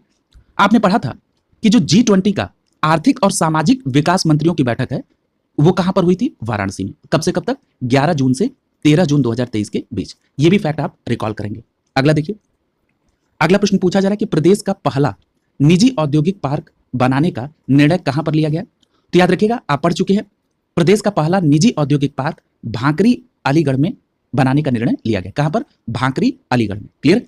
और एक तथ्य और आपने इसी के संदर्भ में पढ़ा है कि ललितपुर में क्या स्टैब्लिश किया जाएगा? तो याद रखिएगा, ललितपुर में उत्तर प्रदेश का पहला फार्मा पार्क स्थापित किया जाएगा। तो उत्तर प्रदेश के ललितपुर में फार्मा पार्क और उत्तर प्रदेश का पहला निजी औद्योगिक पार्क भांकरी अलीगढ़ में बनाया जाएगा। क्लियर है? अगला देखिए, पूछा जा रहा है कि 17 से 26 मार्च 2023 के बीच उत्तर प्रदेश में कहां पर G20 थीम पर आधारित पुस्तक मेले का आयोजन किया गया? तो याद रखिएगा 17 से 26 मार्च 2023 के बीच उत्तर प्रदेश के लखनऊ में G20 थीम पर आधारित पुस्तक मेले का आयोजन किया गया। कहां पर? लखनऊ में। अगला प्रश्न देखिए, पूछा जा रहा है कि उत्तर प्रदेश के किस शहर में तमिलनाडु की कंपनी टेमो हाउस राज्य के पहले अरोमा पार्क का निर्माण करेगी? तो याद रखिएगा उत्तर प्रदेश के उस शहर का नाम है कन्नौज। तो यहां पर देखिए दो बातें आपको मुख्य रूप से याद रखनी है। सबसे पहली बात तो ये याद रखनी है कि उत्तर प्रदेश राज्य का पहला अरोमा पार्क कहां बनाने का निर्णय लिया गया है? तो याद रखेंगे कन्नौज में। यानी उत्तर प्रदेश का पहला अरोमा पार्क कहां पर? कन्नौज में। और दूसरी बात कि ये जो उत्तर प्रदेश का पहला अरोमा पार्क कन्नौज में बनेगा, इसको बनाने के लिए किस कंपनी के साथ समझौता हुआ है? तो याद रखिएगा तमिलनाडु की कंपनी है टेमो हाउस। क्लियर है? क्या नाम है? तमिलनाडु की कंपनी है टेमो हाउस। अच्छा, एक प्रश्न आपके मन में ये उठ रहा होगा कि ये अरोमा पार्क में क्या होगा? तो देखिए कन्नौज जो है वो इत्र के लिए फेमस है, और जो इत्र की पैकिंग होती है वो कांच के बोतलों में। तो इत्र के लिए जो कांच के बोतल हैं, इनको बनाना, इनकी पैकेजिंग करना, ताकि भारत के साथ साथ विदेशों में भी कन्नौज का इत्र एक्सपोर्ट हो सके। आप सभी इस बात से परिचित हैं कि जो वर्तमान समय में इत्र को रखने के लिए जो कांच की बोतलें हैं वो भारत चीन से आयात करता है। तो इस आयात को भी कम किया जा सकेगा, और कांच की जो बोतलें हैं और जो पैकेजिंग या अन्य जो वर्क हैं वो इसी उत्तर प्रदेश के पहले अरोमा पार्क जो कि कन्नौज में स्टैब्लिश किया जाएगा, इसमें होंगी। और इसके स्टैब्लिशमेंट के लिए जिस कंपनी के साथ एग्रीमेंट हुआ है वो तमिलनाडु की कंपनी है जिसका नाम है टेमो हाउस। क्लियर है? अगला देखिए, अगले प्रश्न में पूछा जा रहा है कि हाल ही में उत्तर प्रदेश में कहां पर 2 दिवसीय बाजरा महोत्सव का आयोजन किया गया? तो याद रखिएगा उत्तर प्रदेश में जो 2 दिवसीय बाजरा महोत्सव का आयोजन किया गया वो कहां किया गया? आगरा में। ये आप अभी पढ़ चुके हैं। अगला देखिए, वहां पर प्रश्न क्या पूछा गया था जो इसके पहले पूछा गया था? ये पूछा गया था कि उत्तर प्रदेश में कहां पर मिलेट्स महोत्सव का आयोजन किया गया। अब यहां पर उसी प्रश्न को पूछ रहा है कि उत्तर प्रदेश में कहां पर 2 दिवसीय बाजरा महोत्सव का आयोजन किया गया। तो मैंने आपको बताया भी है पूर्व में कि मिलेट्स का मतलब क्या है? मोटे अनाज से। इसको श्री अन्न भी कहा गया, और जैसे बाजरा, राई, ये सभी मोटे अनाज जो है वो उसी का ये अंतर्राष्ट्रीय वर्ष भी मनाया जा रहा है 2023 को। और इसी के संदर्भ में 2 दिवसीय बाजरा महोत्सव अर्थात मिलेट्स महोत्सव का जो आयोजन है उत्तर प्रदेश में वो कहां पर हुआ? आगरा में। क्लियर है? अगला प्रश्न देखिए, पूछा जा रहा है कि बर्जर ग्रुप की एशिया की सबसे बड़ी पेंट फैक्ट्री का लोकार्पण कहां किया गया? तो याद रखिएगा एशिया की सबसे बड़ी बर्जर ग्रुप की जो पेंट फैक्ट्री है उसका लोकार्पण मार्च 2023 में हरदोई में किया गया। यानी उत्तर प्रदेश के हरदोई में बर्जर ग्रुप की एशिया की सबसे बड़ी पेंट फैक्ट्री का लोकार्पण मार्च 2023 में किया गया। कहां पर? हरदोई, उत्तर प्रदेश में। और किस कंपनी की ये फैक्ट्री है? बर्जर ग्रुप की। ये दो बातें आपको महत्वपूर्ण याद रखनी है। क्लियर है? अगला देखिए, अगले प्रश्न में पूछा जा रहा है कि उत्तर प्रदेश सरकार ने हाल ही में किस तरह के वाहन पर सीधे सब्सिडी देने का निर्णय लिया है? तो याद रखिएगा उत्तर प्रदेश सरकार ने कहा कि वो इलेक्ट्रिक वाहन पर सीधे सब्सिडी देगी। क्लियर है? और सरकारी विभागों में सभी इलेक्ट्रिक वाहनों इस तरह का टारगेट कब तक का है? तो 2030 तक का। ये भी उत्तर प्रदेश सरकार का टारगेट है, इसे भी आपको ध्यान में रखना है। अगला प्रश्न देखिए, पूछा जा रहा है कि उत्तर प्रदेश के किस जिले में चौथे अंतर्राष्ट्रीय फिल्म महोत्सव 2023 का आयोजन किया गया? तो याद रखिएगा उत्तर प्रदेश के आजमगढ़ जिले में चौथा अंतर्राष्ट्रीय फिल्म महोत्सव 2023 का आयोजन किया गया।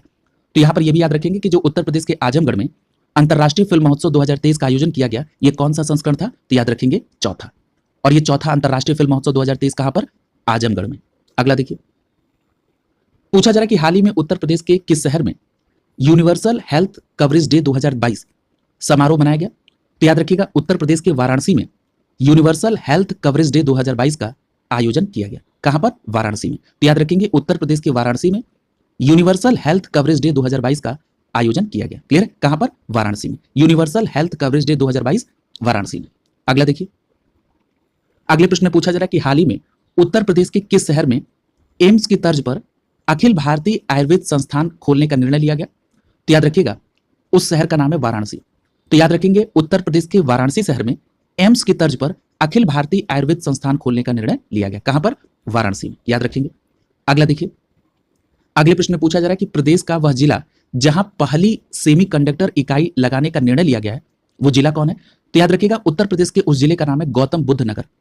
और गौतम बुद्ध नगर अर्थात नोएडा सेक्टर 28 में। तो याद रखेंगे उस जिले का नाम है गौतम बुद्ध नगर, और वहां पर नोएडा सेक्टर 28 में उत्तर प्रदेश सरकार का पहला सेमीकंडक्टर इकाई लगेगी। क्लियर है? तो याद रखेंगे उत्तर प्रदेश का वो पहला जिला गौतम बुद्ध नगर जहां पर नोएडा सेक्टर 28 में पहली सेमीकंडक्टर इकाई लगेगी। अगला देखिए, अगला प्रश्न आपसे पूछा जा रहा है कि इंटर ऑपरेबल क्रिमिनल जस्टिस, जिसको आप शॉर्ट फॉर्म में कहते हैं ICJS, ICJS का फुल फॉर्म क्या है? Inter operable criminal system.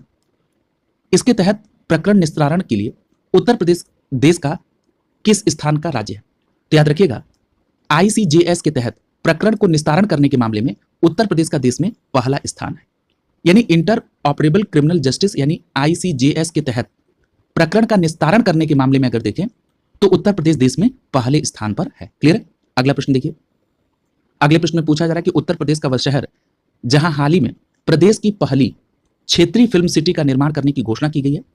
तो याद रखिएगा, उत्तर प्रदेश के गोरखपुर में, कहां पर? गोरखपुर में उत्तर प्रदेश की पहली क्षेत्रीय फिल्म सिटी निर्माण करने की घोषणा की गई है। तो याद रखेंगे, उत्तर प्रदेश की पहली क्षेत्रीय फिल्म सिटी का निर्माण कहां होगा? गोरखपुर में, याद रखेंगे। अगला देखिए। अगला प्रश्न पूछा जा रहा है कि उत्तर प्रदेश के किस संस्थान के शोधकर्ताओं के द्वारा जम्मू कश्मीर में नील हरित शैवाल के पहले जीन्स की खोज की गई? तो याद रखिएगा, बीएचयू के शोधकर्ताओं के द्वारा।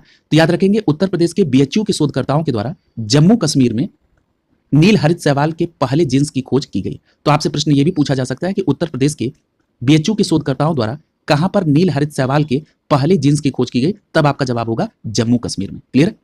अगला देखिए।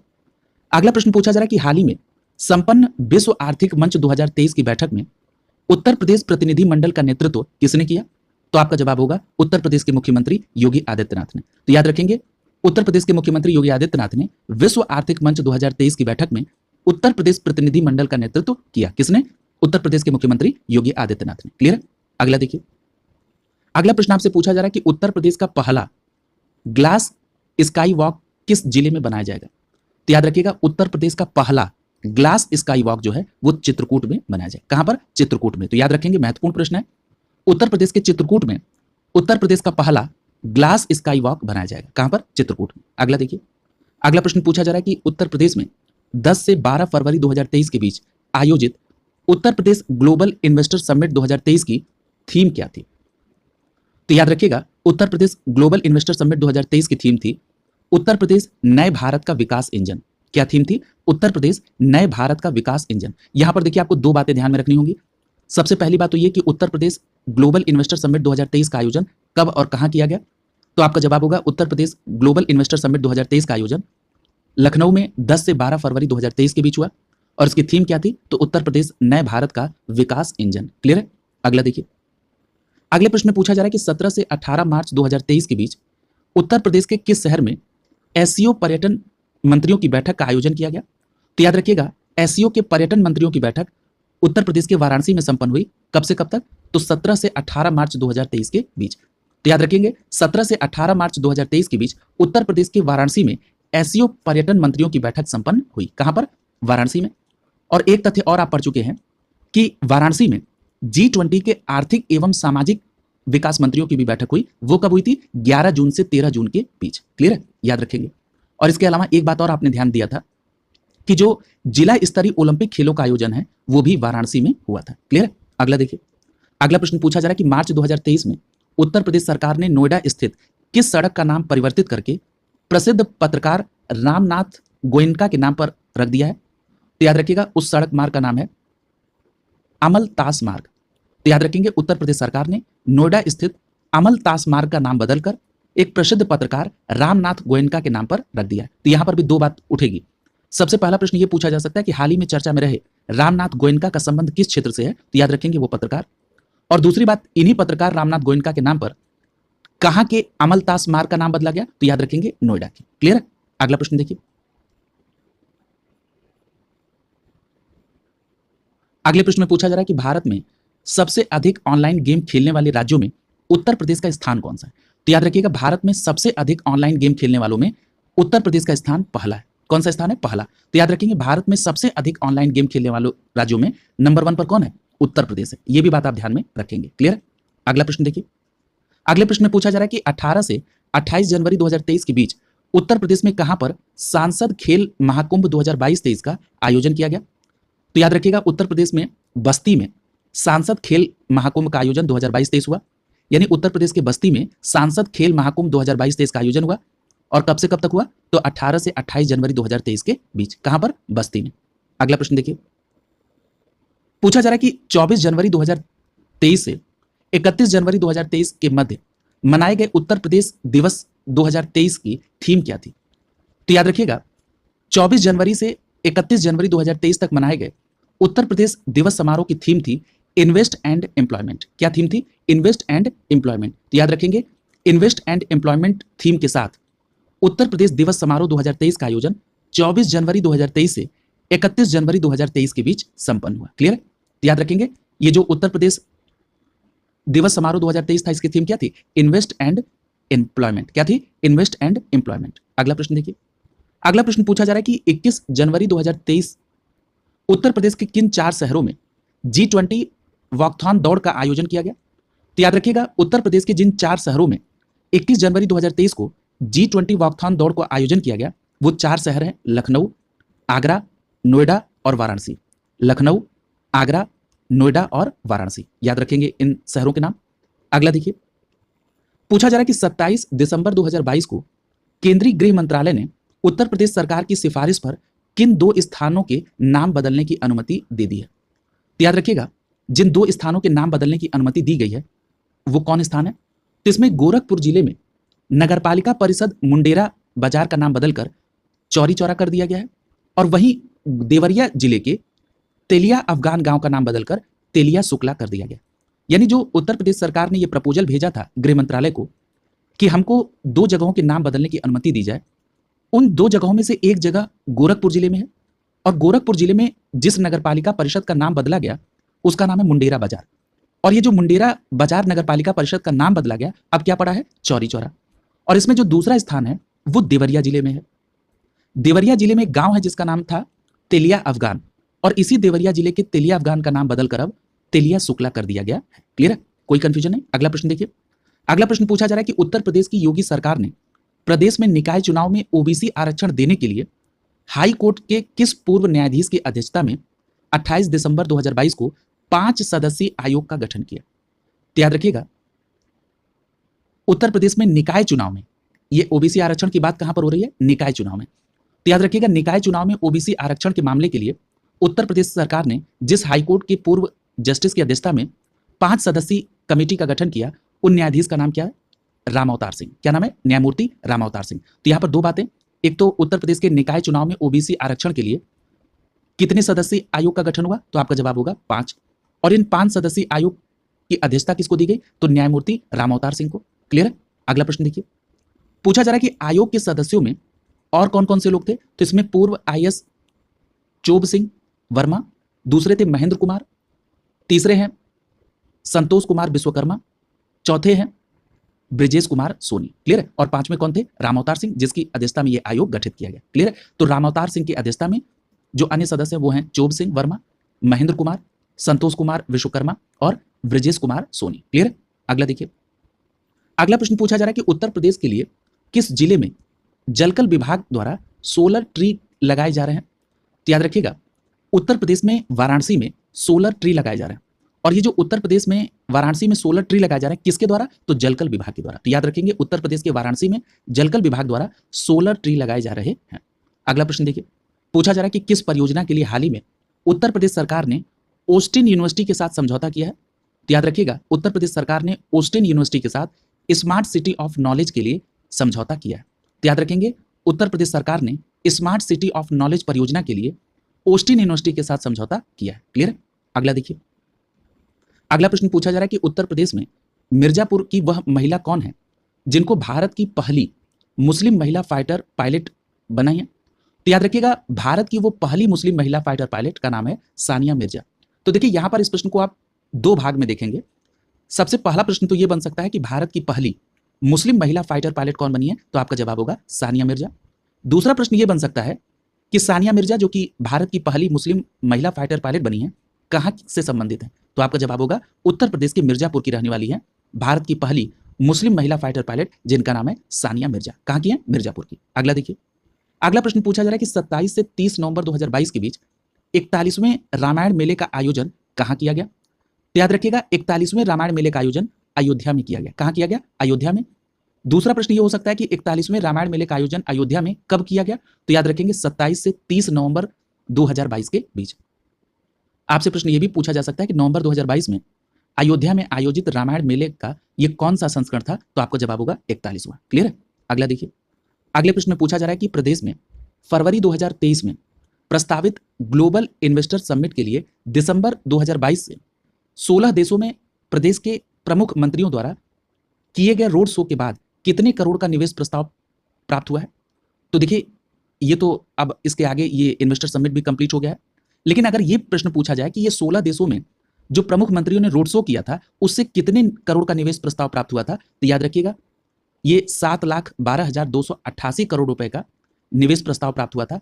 इन 16 देशों में प्रदेश के मंत्रियों द्वारा जो रोड शो किया गया था इसके द्वारा कितने का? 7,12,288 करोड़ का। क्लियर?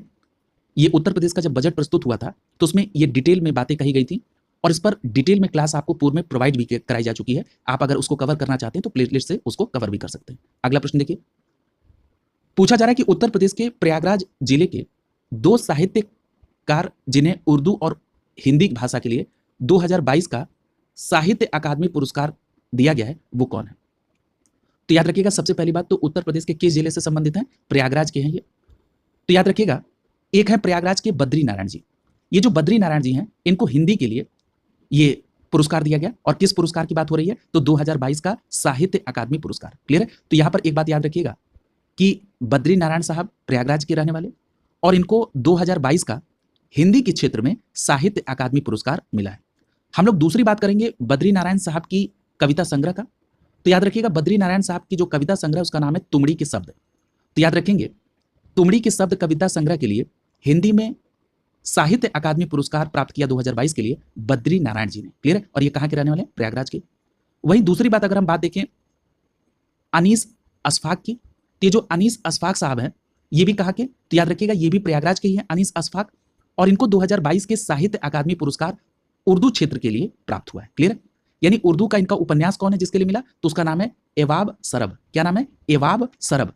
तो याद रखेंगे, उर्दू उपन्यास एवाब सरब के लिए अनीस अशफाक जी को 2022 के साहित्य अकादमी पुरस्कार उर्दू से सम्मानित किया गया और ये प्रयागराज के रहने वाले हैं। तो दोनों नाम याद रखेंगे, बद्री नारायण और अनीस अशफाक। और बद्री नारायण की कविता संग्रह है तुमड़ी के शब्द और अनीस अशफाक का उपन्यास है उर्दू एवाब सरब। क्लियर है? अगला देखिए, अगला प्रश्न आपसे पूछा जा रहा है कि दिसंबर 2022 में उत्तर प्रदेश सरकार ने किस आईआईटी का चुनाव उत्तर प्रदेश को स्टार्टअप हब बनाने के लिए किया है? तो याद रखिएगा, उत्तर प्रदेश को स्टार्टअप हब बनाने के लिए जिस आईआईटी का चुनाव उत्तर प्रदेश सरकार ने किया है उसका नाम है आईआईटी कानपुर। क्लियर है? यानी आईआईटी कानपुर का चुनाव उत्तर प्रदेश सरकार ने उत्तर प्रदेश को स्टार्टअप हब बनाने के लिए किया है। क्लियर? अगला देखिए, अगले प्रश्न में पूछा जा रहा है कि उत्तर प्रदेश के किस जिले में नैमिषारण्य क्षेत्र के समग्र विकास के लिए उत्तर प्रदेश सरकार के द्वारा हाल ही में नैमिषारण्य धाम तीर्थ विकास परिषद का गठन करने की घोषणा की गई? तो देखिए, ये जो नैमिषारण्य क्षेत्र के विकास की बात है इसके लिए उत्तर प्रदेश के 2 डिस्ट्रिक्ट हैं, यहां पर सीतापुर और हरदोई। तो याद रखेंगे, उत्तर प्रदेश के सीतापुर और हरदोई जिले में नैमिषारण्य क्षेत्र के समग्र विकास के लिए उत्तर प्रदेश सरकार के द्वारा नैमिषारण्य धाम तीर्थ विकास परिषद का गठन किया गया। क्लियर है? अगला देखिए, अगले प्रश्न में पूछा जा रहा है कि नवंबर 2022 में उत्तर प्रदेश वेट लिफ्टिंग संघ की पहली महिला अध्यक्ष कौन चुनी गई है? तो याद रखिएगा, उत्तर प्रदेश वेट लिफ्टिंग संघ की पहली महिला अध्यक्ष सबीना यादव चुनी गई हैं और ये कहां की? नोएडा की। तो याद रखिएगा, नोएडा की सबीना यादव उत्तर प्रदेश वेट लिफ्टिंग संघ की पहली महिला अध्यक्ष चुनी गई। क्लियर? क्या नाम है? सबीना यादव। अगला प्रश्न देखिए, अगले प्रश्न में पूछा जा रहा है कि लंपी वायरस का 1.58 करोड़ टीकाकरण करने वाला देश का पहला राज्य कौन बन गया? तो याद रखिएगा, लंपी वायरस संबंधित 1.58 करोड़ टीका करने वाला देश का पहला राज्य उत्तर प्रदेश है। कौन है? उत्तर प्रदेश। अगला प्रश्न देखिए, पूछा जा रहा है कि उत्तर प्रदेश के वे 3 जिले जहां पर पुलिस कमिश्नर प्रणाली नवंबर 2022 में लागू की गई। यहां पर मंथ बहुत आवश्यक है क्योंकि अलग अलग मंथ में अलग अलग जिलों में कमिश्नर प्रणाली पुलिस कमिश्नर प्रणाली को लागू किया गया। यहां पर आपसे पूछा जा रहा है कि नवंबर 2022 में उत्तर प्रदेश के जिन 3 जिलों में पुलिस कमिश्नर प्रणाली को लागू किया गया उनके नाम क्या है? तो आपका जवाब होगा प्रयागराज, आगरा और गाजियाबाद। याद रखिएगा, प्रयागराज, आगरा और गाजियाबाद में नवंबर 2022 में इन 3 जिलों में पुलिस कमिश्नर प्रणाली को लागू किया गया, प्रयागराज, आगरा और गाजियाबाद। अगला प्रश्न देखिए, अगला प्रश्न पूछा जा रहा है कि उत्तर प्रदेश के किस शहर में भारत हस्तशिल्प महोत्सव 2022 का आयोजन किया गया? तो याद रखिएगा, उत्तर प्रदेश के लखनऊ शहर में भारत हस्तशिल्प महोत्सव 2022 का आयोजन किया गया। कहां पर? लखनऊ में। तो याद रखेंगे, लखनऊ में भारत हस्तशिल्प महोत्सव 2022 का आयोजन किया गया। अगला प्रश्न पूछा जा रहा है कि 22 से 25 नवंबर 2022 के बीच उत्तर प्रदेश के किन शहरों में यूनेस्को इंडिया अफ्रीका हैकाथॉन का आयोजन किया गया? तो याद रखिएगा, ग्रेटर नोएडा में, कहां पर? उत्तर प्रदेश के ग्रेटर नोएडा में यूनेस्को इंडिया अफ्रीका हैकाथॉन का आयोजन किया गया। और कब से कब तक? तो 22 से 25 नवंबर 2022 के बीच। कहां पर? ग्रेटर नोएडा में। अगला प्रश्न देखिए, पूछा जा रहा है कि उत्तर प्रदेश का वह शहर जहां फीफा वर्ल्ड कप 2022 के लिए ट्रॉफी और बॉक्स का निर्माण किया गया। इंपॉर्टेंट प्रश्न है, तो याद रखिएगा उत्तर प्रदेश के उस शहर का नाम है आगरा। यानी उत्तर प्रदेश के आगरा शहर में फीफा वर्ल्ड कप 2022 के लिए ट्रॉफी और बॉक्स का निर्माण किया गया। कहां पर? आगरा में। अगला प्रश्न देखिए, पूछा जा रहा है कि हाल ही में उत्तर प्रदेश सरकार ने नेशनल हेल्थ मिशन के तहत शहरी क्षेत्र में किस कार्यक्रम के संचालन की अनुमति दी है? तो याद रखिएगा उस कार्यक्रम का नाम है राष्ट्रीय बाल स्वास्थ्य कार्यक्रम। क्या नाम है? राष्ट्रीय बाल स्वास्थ्य कार्यक्रम। तो याद रखेंगे उत्तर प्रदेश सरकार ने नेशनल हेल्थ मिशन के तहत किस क्षेत्र में? तो शहरी क्षेत्र में राष्ट्रीय बाल स्वास्थ्य कार्यक्रम को संचालित करने की अनुमति दी है। क्लियर है? अगला प्रश्न देखिए, पूछा जा रहा है कि हाल ही में किसे उत्तर प्रदेश का चौथा टाइगर रिजर्व घोषित किया गया है? तो याद रखिएगा रानीपुर वर्ल्ड लाइफ सेंचुरी, इसे चौथा टाइगर रिजर्व घोषित किया गया है उत्तर प्रदेश का। तो देखिए ये महत्वपूर्ण प्रश्न है और यहां से आपको 3 बातें ध्यान में रखनी है। सबसे पहली बात तो आपको यह ध्यान रखना है कि रानीपुर वाइल्ड लाइफ सेंचुरी ये किस राज्य में है? तो उत्तर प्रदेश में। दूसरा इसी से लगा हुआ प्रश्न है कि Ranipur wild life sanctuary Uttar Pradesh के किस जिले में? तो याद रखिएगा चित्रकूट में। और तीसरी बात कि जो उत्तर प्रदेश के चित्रकूट में रानीपुर वाइल्ड लाइफ सेंचुरी है, ये उत्तर प्रदेश का किस क्रम का टाइगर रिजर्व घोषित किया गया है? तो याद रखिएगा उत्तर प्रदेश का चौथा टाइगर रिजर्व घोषित किया गया है रानीपुर वाइल्ड लाइफ सेंचुरी को, जो कि चित्रकूट में है। क्लियर? अगला प्रश्न देखिए, अगले प्रश्न में पूछा जा रहा है कि 4 से 6 नवंबर 2022 के बीच पहले कौशल लिटरेचर फेस्टिवल का आयोजन कहां किया गया? तो याद रखिएगा 4 से 6 नवंबर 2022 के बीच लखनऊ में पहले कौशल लिटरेचर फेस्टिवल का आयोजन किया गया। कहां पर? लखनऊ में। तो याद रखिएगा 4 से 6 नवंबर 2022 के बीच लखनऊ में पहले कौशल लिटरेचर फेस्टिवल का आयोजन किया गया। कहां पर? लखनऊ में। अगला प्रश्न देखिए, पूछा जा रहा है कि हाल ही में उत्तर प्रदेश सरकार ने आईटी सेक्टर में कितने हजार करोड़ रुपए के निवेश प्रस्तावों को मंजूरी दी है? तो याद रखिएगा 7,000 करोड़ रुपए के निवेश प्रस्ताव को उत्तर प्रदेश सरकार ने मंजूरी दी है। किस सेक्टर में? आईटी सेक्टर में। क्लियर? तो याद रखेंगे आईटी सेक्टर में 7,000 करोड़ रुपए के निवेश को मंजूरी दी है उत्तर प्रदेश सरकार ने। अगला प्रश्न देखिए, अगले प्रश्न में पूछा जा रहा है कि उत्तर प्रदेश में कहां पर देश का पहला डबल डेकर हाईवे बनाए जाने का निर्णय लिया गया? तो याद रखिएगा उत्तर प्रदेश में नोएडा में देश का पहला डबल डेकर हाईवे बनाए जाने का निर्णय लिया गया। कहां पर? नोएडा में। याद रखेंगे उत्तर प्रदेश के नोएडा में देश का पहला डबल डेकर हाईवे बनाए जाने का निर्णय लिया गया। कहां पर? नोएडा में। देखिए नोएडा के संदर्भ में अभी आपने एक फैक्ट और पढ़ा था कि उत्तर प्रदेश का ये वही नोएडा शहर है जहां पर देश का पहला वैदिक थीम पार्क का उद्घाटन किया गया। तो याद रखेंगे देश का पहला डबल डेकर हाईवे नोएडा, देश का पहला वैदिक थीम पार्क का उद्घाटन नोएडा में। इसके अलावा एक फैक्ट और आपने पढ़ा था कि ग्रेटर नोएडा में देश की पहली पॉड टैक्सी परियोजना का भी प्रारंभ किया गया। तो ये सभी बातें आप ध्यान में रखेंगे। अगले प्रश्न पे चल रहे हैं। अगले प्रश्न में पूछा जा रहा है कि हाल ही में उत्तर प्रदेश सरकार ने प्रदेश के किस पहले पर्यटक स्थल को 2041 तक शुद्ध शून्य कार्बन उत्सर्जन पर्यटन स्थल घोषित करने की घोषणा की है? तो याद रखिएगा उस पर्यटन स्थल का नाम है मथुरा में वृंदावन को। क्लियर है? यानी वृंदावन पर्यटन स्थल को, जो कि मथुरा में है, इसको यह डिसाइड किया गया है कि इस पर्यटक स्थल को शून्य कार्बन पर्यटन स्थल के तहत घोषित किया जाए। और इसके लिए जो टारगेट रखा गया है वो कब तक का है? 2041 तक का। तो अगर एक लाइन में इसको समराइज कर दें तो उत्तर प्रदेश सरकार ने प्रदेश के वृंदावन पर्यटन स्थल को, और यह पहला पर्यटन स्थल होगा उत्तर प्रदेश का जिसे 2041 तक शून्य कार्बन उत्सर्जन पर्यटन स्थल के रूप में विकसित किया जाएगा। क्लियर है? कब तक का टारगेट है? 2041 तक का। यह डेडलाइन भी आप जरूर याद रखेंगे।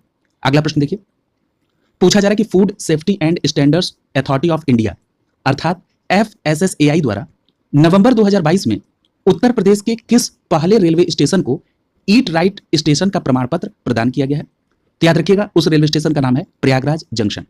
तो यहां पर एक बात आप याद रखेंगे कि FSSAI द्वारा नवंबर 2022 में, यहां पर मंथ बहुत आवश्यक है, तो याद रखेंगे FSSAI के द्वारा नवंबर 2022 में उत्तर प्रदेश के प्रयागराज जंक्शन को ईट राइट स्टेशन का प्रमाण पत्र दिया गया है। क्लियर? अगला प्रश्न देखिए, पूछा जा रहा है कि खेलो इंडिया यूनिवर्सिटी गेम्स के तीसरे संस्करण का आयोजन अप्रैल 2023 में उत्तर प्रदेश के किस शहर में प्रस्तावित है? तो आप सभी इसके बारे में कल की क्लास में खेल के सेक्शन में पढ़े भी हैं कि जो ये तीसरा संस्करण आयोजित किया गया खेलो इंडिया यूनिवर्सिटी गेम का, वो उत्तर प्रदेश में आयोजित हुआ और उत्तर प्रदेश के कहां पर? लखनऊ में। क्लियर? अगला देखिए, अगला प्रश्न पूछा जा रहा है कि उत्तर प्रदेश के किस संस्थान के द्वारा खून की आवश्यकता को पूरा करने के लिए हाल ही में रक्त खोज ऐप तैयार किया है। तो याद रखिएगा, MNIT प्रयागराज के द्वारा रक्त खोज ऐप तैयार किया गया। किसके द्वारा? MNIT के द्वारा, जो कि प्रयागराज में संस्थान है, इसके द्वारा रक्त खोज ऐप तैयार किया गया। क्लियर है? अगला प्रश्न देखिए, पूछा जा रहा है कि हाल ही में उत्तर प्रदेश के किस जिले में हजारों वर्ष पुराने प्रागैतिहासिक शैलचित्र के अवशेष मिले हैं? तो याद रखिएगा, उत्तर प्रदेश का वो जिला है चित्रकूट। और चित्रकूट में कौन सा क्षेत्र है? तो भौरी पहाड़ी में। तो याद रखेंगे, चित्रकूट के भौरी पहाड़ी में हजारों वर्ष पुराना प्रागैतिहासिक शैलचित्र के अवशेष मिले हैं। कहां से? चित्रकूट के भौरी पहाड़ी में। क्लियर है? अगला देखिए, अगला प्रश्न आपसे पूछा जा रहा है कि हाल ही में उत्तर प्रदेश सरकार ने किस वन्यजीव अभयारण्य में घड़ियाल कंजर्वेशन व रिजर्व सेंटर स्थापित करने का निर्णय किया है? तो याद रखिएगा, उत्तर प्रदेश सरकार ने कतरनिया घाट वन्यजीव अभयारण्य में घड़ियाल कंजर्वेशन व रिजर्व सेंटर स्थापित करने का निर्णय लिया है। कहां पर? कतरनिया घाट वन्यजीव अभयारण्य। तो याद रखेंगे, उत्तर प्रदेश सरकार ने कतरनिया घाट वन्यजीव अभयारण्य में घड़ियाल कंजर्वेशन व रिजर्व सेंटर स्थापित करने का निर्णय लिया है। क्लियर है? अगला प्रश्न देखिए, पूछा जा रहा है कि उत्तर प्रदेश के गोरखपुर की वह पर्वतारोही जिन्होंने हाल ही में मनाली स्थित माउंट फ्रेंडशिप की चोटी पर साइकिल से उसे फतह किया है, तो वो पर्वतारोही कौन है? उनका नाम है उमा सिंह। तो यहां पर देखिए, दो बातें आपको ध्यान रखनी है। सबसे पहली बात तो याद रखिएगा कि उमा सिंह किस क्षेत्र से संबंधित है? तो याद रखिएगा, उमा सिंह उत्तर प्रदेश के गोरखपुर की पर्वतारोही है। और उन्होंने क्या रिकॉर्ड बनाया है? तो गोरखपुर की उमा सिंह ने मनाली स्थित माउंट फ्रेंडशिप की चोटी साइकिल से फतह करने का रिकॉर्ड बनाया है। उनका नाम है उमा सिंह। क्लियर है? अगला देखिए, अगला प्रश्न पूछा जा रहा है कि गुरु नानक की 553वीं जयंती, किसकी? गुरु नानक साहब की। तो गुरु नानक साहब की 553वीं जयंती के अवसर पर 8 नवंबर 2022 को विश्व के पहले साहिबजादा पार्क का शिलान्यास उत्तर प्रदेश के किस शहर में हुआ? तो याद रखिएगा, लखनऊ में। तो याद रखिएगा, विश्व के पहले साहिबजादा पार्क का शिलान्यास उत्तर प्रदेश के किस शहर में हुआ? तो आपका जवाब होगा लखनऊ में। और किस अवसर पर? तो याद रखेंगे, गुरु नानक साहब की 553वीं जयंती के अवसर पर 8 नवंबर 2022 को विश्व के पहले साहिबजादा पार्क का शिलान्यास उत्तर प्रदेश के लखनऊ में हुआ था। क्लियर है? याद रखेंगे। अगला देखिए, पूछा जा रहा है कि हाल ही में उत्तर प्रदेश के मुख्यमंत्री योगी आदित्यनाथ ने ग्रेटर नोएडा किस नाम से उत्तर भारत के पहले हाइपर स्केल डेटा सेंटर का उद्घाटन किया है? तो देखिए, यहां पर दो बात है। इस प्रश्न में भी एक प्रश्न छुपा है। क्या छुपा है? आपसे यह पूछा जा सकता है कि उत्तर भारत के पहले हाइपर स्केल डेटा सेंटर को कहां पर बनाया गया? तो आपका जवाब क्या होगा? उत्तर प्रदेश के ग्रेटर नोएडा में। क्लियर है? यानी उत्तर भारत का पहला हाइपर स्केल डेटा सेंटर कहां पर? ग्रेटर नोएडा में। अब यह प्रश्न उठता है कि ये जो ग्रेटर नोएडा में उत्तर भारत का पहला हाइपर स्केल डेटा सेंटर का उद्घाटन हुआ, उसका नाम क्या है? तो याद रखिएगा, उस डेटा सेंटर का नाम है योट्टा D1। क्या नाम है? Yotta D1। क्लियर है? अगला प्रश्न देखिए, पूछा जा रहा है कि उत्तर प्रदेश के किस शहर में GI महोत्सव 2022 आयोजित किया गया? तो याद रखिएगा, उत्तर प्रदेश के वाराणसी में GI महोत्सव 2022 का आयोजन किया गया। कहां पर? वाराणसी में। तो याद रखेंगे, GI महोत्सव उत्तर प्रदेश के वाराणसी में आयोजित किया गया। अगला प्रश्न देखिए, पूछा जा रहा है कि उत्तर प्रदेश का वह शहर जहां पर हाल ही में इंडियन रोड कांग्रेस का आयोजन किया गया? तो याद रखिएगा, उत्तर प्रदेश के लखनऊ में इंडियन रोड कांग्रेस का आयोजन किया गया। कहां पर? लखनऊ में। तो याद रखिएगा, उत्तर प्रदेश के लखनऊ शहर में इंडियन रोड कांग्रेस का आयोजन किया गया। अगला प्रश्न पूछा जा रहा है कि 27 अक्टूबर 2022 को एशिया की पहली पैथोजन रिडक्शन मशीन का शुभारंभ कहां किया गया?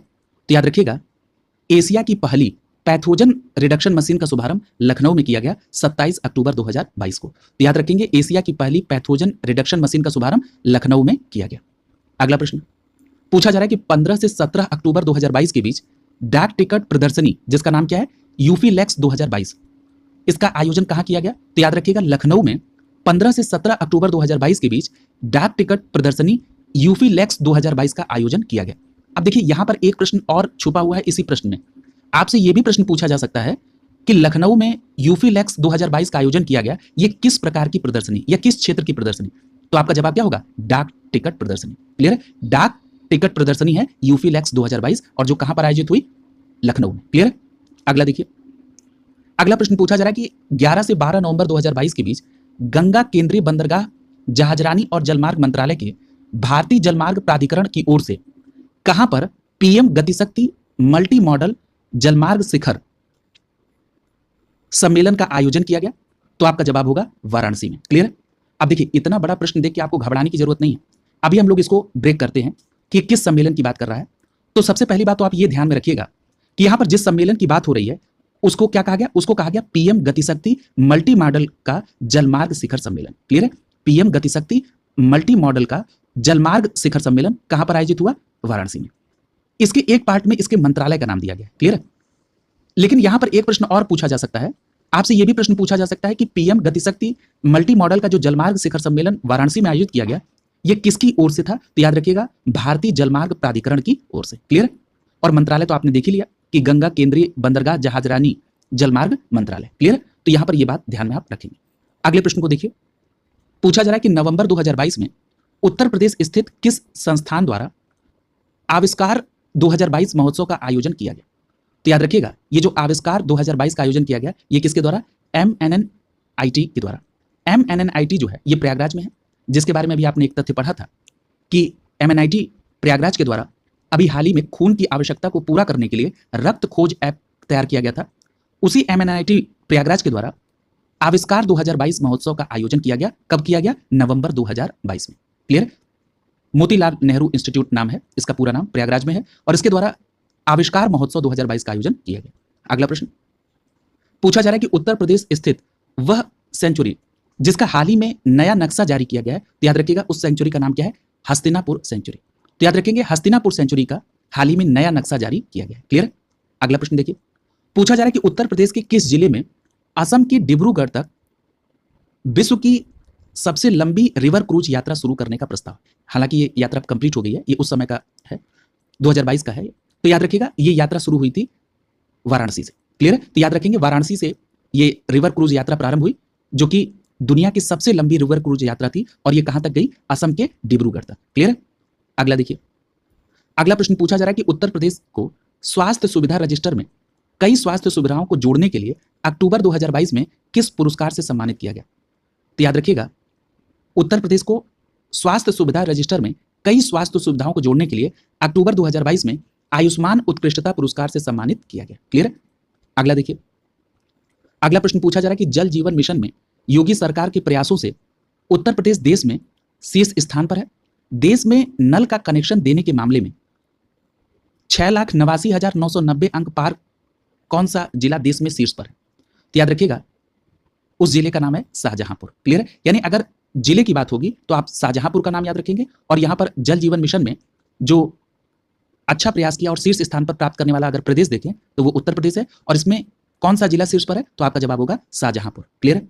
अगला देखिए, अगला प्रश्न पूछा जा रहा है कि हाल ही में उत्तर प्रदेश में स्थित किस संस्थान के द्वारा फसलों को बीमारियों से बचाने के लिए बायोडिग्रेडेबल नैनो पार्टिकल विकसित किया गया? तो याद रखिएगा, उस संस्थान का नाम है BHU वाराणसी। क्लियर है? तो याद रखेंगे, BHU वाराणसी के द्वारा फसलों को बीमारी से बचाने के लिए बायोडिग्रेडेबल नैनो पार्टिकल विकसित किया गया। किसके द्वारा? BHU वाराणसी के द्वारा बायोडिग्रेडेबल नैनो पार्टिकल की खोज की गई। उद्देश्य क्या है? तो उद्देश्य है फसलों को बीमारी से बचाना। अभी आपने BHU का नाम एक संदर्भ में और पढ़ा था, आपको याद आ रहा है? मैं आपको रिकॉल करा दे रहा हूं। यह प्रश्न पूछा गया था कि प्रदेश का वो पहला संस्थान कहां पर है जहां पर बोन और टिश्यू बैंक खोला गया? तो याद रखेंगे, प्रदेश का पहला बोन और टिश्यू बैंक BHU में ही खोला गया। क्लियर है? BHU वाराणसी में ही प्रदेश का पहला बोन और टिश्यू बैंक खोला गया। ये दोनों बातें आप ध्यान रखेंगे। अगला देखिए, अगले प्रश्न में पूछा जा रहा है कि हाल ही में किस देश के दूतावास के द्वारा उत्तर प्रदेश के गाजियाबाद में मासिक धर्म स्वास्थ्य के लिए प्रोजेक्ट सारस की शुरुआत की गई? तो याद रखिएगा, उस देश के किस देश का दूतावास है? इजराइल का। तो याद रखेंगे, इजराइल के दूतावास के द्वारा उत्तर प्रदेश के गाजियाबाद में, कहां पर? उत्तर प्रदेश के गाजियाबाद में मासिक धर्म स्वास्थ्य के लिए जो प्रोजेक्ट शुरू किया गया उसका नाम है प्रोजेक्ट सारस। तो यहां पर 3 प्रश्न बन सकते हैं। सबसे पहला प्रश्न तो यह बन गया कि प्रोजेक्ट सारस किसके द्वारा शुरू किया गया? तो आपका जवाब होगा इजराइल के दूतावास के द्वारा। दूसरा प्रश्न यह पूछा जा सकता है कि प्रोजेक्ट सारस का संबंध किससे है? तो आपका जवाब होगा कि मासिक धर्म स्वास्थ्य से संबंधित है प्रोजेक्ट सारस। और तीसरा प्रश्न यह बन सकता है कि इजराइल दूतावास के द्वारा मासिक धर्म स्वास्थ्य के लिए जो प्रोजेक्ट सारस शुरू किया गया वो कहां शुरू किया गया? तो आपका जवाब क्या होगा? गाजियाबाद में। क्लियर है? अगला प्रश्न देखिए, पूछा जा रहा है कि इंडोनेशिया के जकार्ता में नवंबर 2022 में आयोजित गुणवत्ता नियंत्रण परिधि में 47वां अंतर्राष्ट्रीय सम्मेलन में भारत के किस NTPC की QC टीम को स्वर्ण पदक से सम्मानित किया गया? तो याद रखिएगा, वो कहां की NTPC है? ऊंचाहार। तो याद रखेंगे, ऊंचाहार उत्तर प्रदेश की NTPC को उसकी QC टीम को स्वर्ण पदक से सम्मानित किया गया। किस सम्मेलन में? तो 47वें अंतर्राष्ट्रीय सम्मेलन में, जो कि किस पर आयोजित था? यह आयोजित था गुणवत्ता नियंत्रण परिधि पर। और कहां पर आयोजित हुआ? तो याद रखेंगे, इंडोनेशिया के जकार्ता में। क्लियर है? तो यहां पर यह भी प्रश्न आपसे पूछा जा सकता है कि गुणवत्ता नियंत्रण पर आधारित 47वां अंतर्राष्ट्रीय सम्मेलन कहाँ आयोजित हुआ? तो याद रखेंगे इंडोनेशिया के जकार्ता में। कब आयोजित हुआ? तो नवंबर 2022 में। और इसमें किस एनटीपीसी की क्यूसी टीम को स्वर्ण पदक मिला? तो आपका जवाब होगा ऊंचाहार एनटीपीसी को। क्लियर है? अगला देखिए, अगला प्रश्न आपसे पूछा जा रहा है कि उत्तर प्रदेश के किस जिले में हाल ही में राष्ट्रीय महिला तीरंदाजी प्रतियोगिता का आयोजन किया गया? इंपॉर्टेंट प्रश्न है, याद रखिएगा। उत्तर प्रदेश के मथुरा जिले में राष्ट्रीय महिला तीरंदाजी प्रतियोगिता का आयोजन किया गया। कहां पर? मथुरा जिले में, याद रखेंगे। अगला प्रश्न देखिए, अगला प्रश्न आपसे पूछा जा रहा है कि दिसंबर 2022 में पीएम श्री विद्यालय योजना के तहत उत्तर प्रदेश के कुल कितने स्कूलों को चुना गया? तो याद रखेंगे दिसंबर 2022 में पीएम श्री विद्यालय योजना के तहत उत्तर प्रदेश के कुल स्कूलों की संख्या जिनको चुना गया वो है 1780। कितनी है? 1780। क्लियर है? याद रखेंगे। अगला देखिए, अगला प्रश्न पूछा जा रहा है कि हाल ही में स्ट्रक्चरल ऑडिट नीति जारी करने वाला पहला राज्य कौन है? तो याद रखिएगा, स्ट्रक्चरल ऑडिट नीति जारी करने वाला पहला राज्य है उत्तर प्रदेश। कौन है? उत्तर प्रदेश। तो याद रखेंगे उत्तर प्रदेश वो पहला राज्य है जिसने स्ट्रक्चरल ऑडिट नीति को जारी किया है। क्लियर है? अगला प्रश्न पूछा जा रहा है कि उत्तर प्रदेश सरकार ने 5 दिसंबर 2022 को कुल कितने करोड़ रुपए का अनुपूरक बजट पेश किया था? तो याद रखिएगा उत्तर प्रदेश सरकार ने 5 दिसंबर 2022 को 33,770 करोड़ रुपए का अनुपूरक बजट पेश किया था। हालांकि अब इस प्रश्न के आने की संभावना कम है। क्लियर है? क्योंकि उसके बाद बजट भी पेश हो चुका है, तो यहां से प्रश्न आने की संभावना इस टॉपिक से। इसमें अगर और जो 2022 के प्रश्न हैं वहां से प्रश्न बन सकते हैं, क्योंकि देखिए किसी एक प्रदेश का बहुत ज्यादा करंट नहीं होता है, इसलिए वो सीमा 2022 से भी चली जाएगी। तो ध्यान रखेंगे, बस केवल इस बात को समझ लीजिए, सुन लीजिए कि 33,770 करोड़ रुपए का अनुपूरक बजट उत्तर प्रदेश सरकार के द्वारा 5 दिसंबर 2022 को पेश किया गया था। अगला प्रश्न देखिए, पूछा जा रहा है कि नवंबर 2022 में उत्तर प्रदेश स्थित किस संस्थान के द्वारा देश की पहली ड्राइवर रहित स्वचालित कार का सफल परीक्षण किया गया? तो याद रखिएगा उस संस्था का नाम क्या है? MNNIT। क्लियर है? तो याद रखेंगे MNNIT प्रयागराज के द्वारा नवंबर 2022 में उत्तर प्रदेश की नहीं, देश की पहली ड्राइवर रहित स्वचालित कार का सफल परीक्षण किया गया। तो याद रखेंगे देश की पहली ड्राइवर रहित स्वचालित कार का सफल परीक्षण MNNIT प्रयागराज की में नवंबर 2022 में किया गया। क्लियर है? अब यहां पर एक बात और याद रखिएगा, MNNIT का नाम अभी तक आपने 2 संदर्भ में पढ़ा है, मैं जरा उन दोनों को रिकॉल कराना चाहता हूं। सबसे पहली बात तो आपने पढ़ा था कि रक्त खोज ऐप तैयार किया था किसके द्वारा? तो आपने कहा था MNNIT प्रयागराज के द्वारा।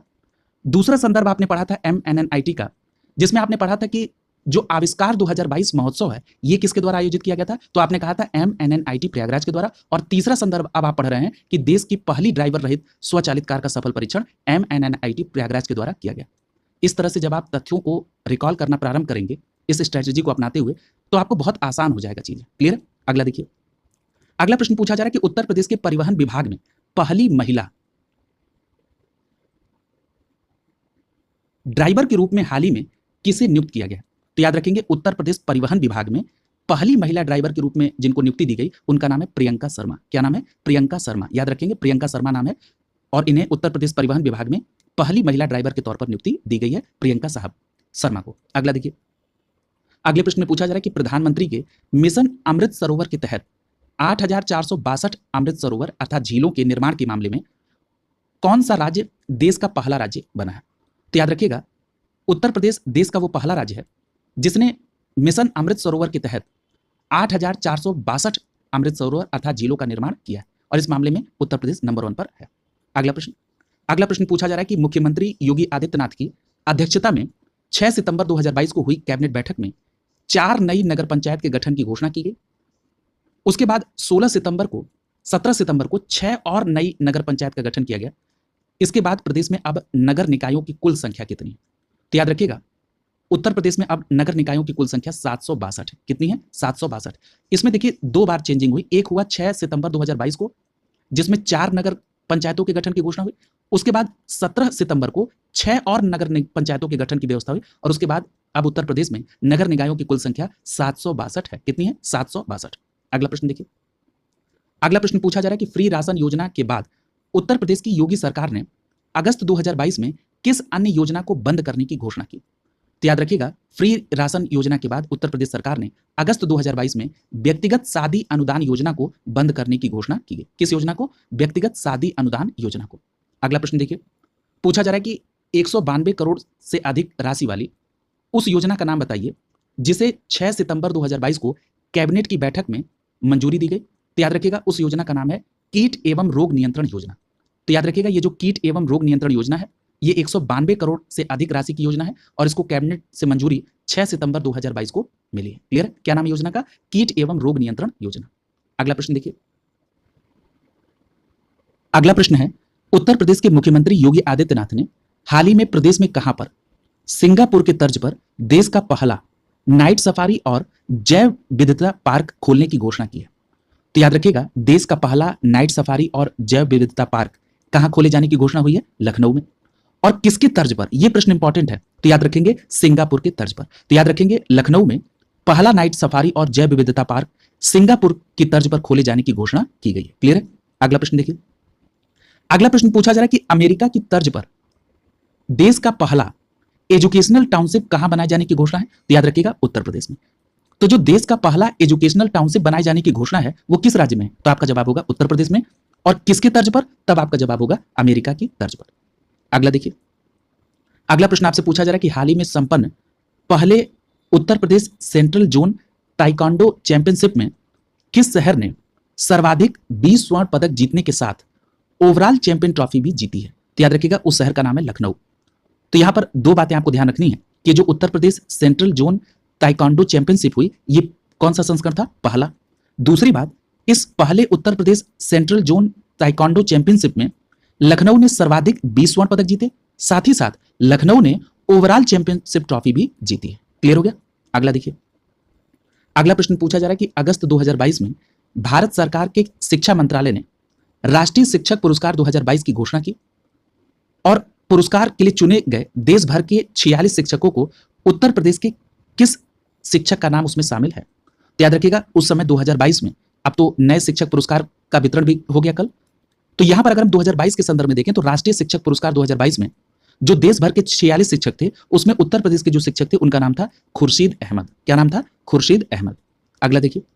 अगला प्रश्न पूछा जा रहा है कि देवरिया में कंपोजिट स्कूल साहवा में शिक्षक ये जो खुर्शीद अहमद है वो पोस्टेड है और ये पुरस्कार उनको विज्ञान शिक्षा में नवाचार के लिए दिया गया। यानी जो खुर्शीद अहमद साहब को पुरस्कार मिला है वो उनको विज्ञान शिक्षा के क्षेत्र में मिला है नवाचार के लिए। और वो कहां पर है?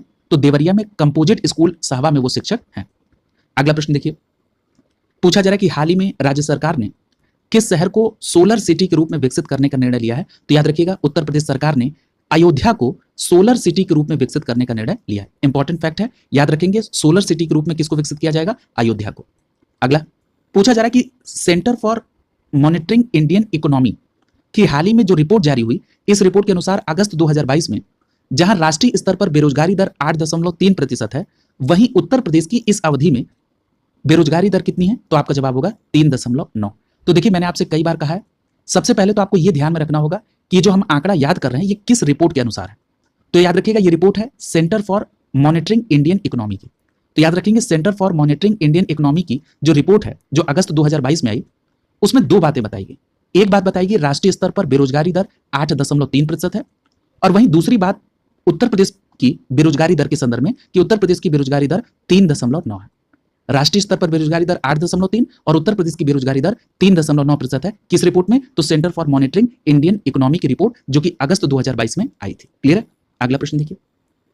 पूछा जा रहा है कि उत्तर प्रदेश के बरेली जिले में स्थित राज्य का वो पहला गांव जहां पर प्रत्येक घर में आरओ पानी की सुविधा है, तो याद रखिएगा उस गांव का नाम है भरतौल गांव। क्या नाम है? भरतौल गांव। तो दो बात आपको ध्यान रखना है। सबसे पहली बात तो आपको यह याद रखनी है कि राज्य का वो पहला गांव कौन सा है जहां पर प्रत्येक घर में आरओ की पानी की सुविधा है, तो आपका जवाब हो जाएगा भरतौल गांव। फिर दूसरा प्रश्न ये पूछा जाएगा कि ये जो भरतौल गांव है जहां पर ये जो राज्य का पहला गांव है जहां पर प्रत्येक घर में आरओ की पानी की सुविधा है, ये किस जिले में है? तब आपका जवाब होगा बरेली जिले में। किसमें? बरेली जिले। तो भरतौल गांव कहां पर है? बरेली जिले में। और बरेली जिले का भरतौल गांव उत्तर प्रदेश राज्य का वो पहला गांव है जहां पर प्रत्येक घर में आरओ की पानी की सुविधा है।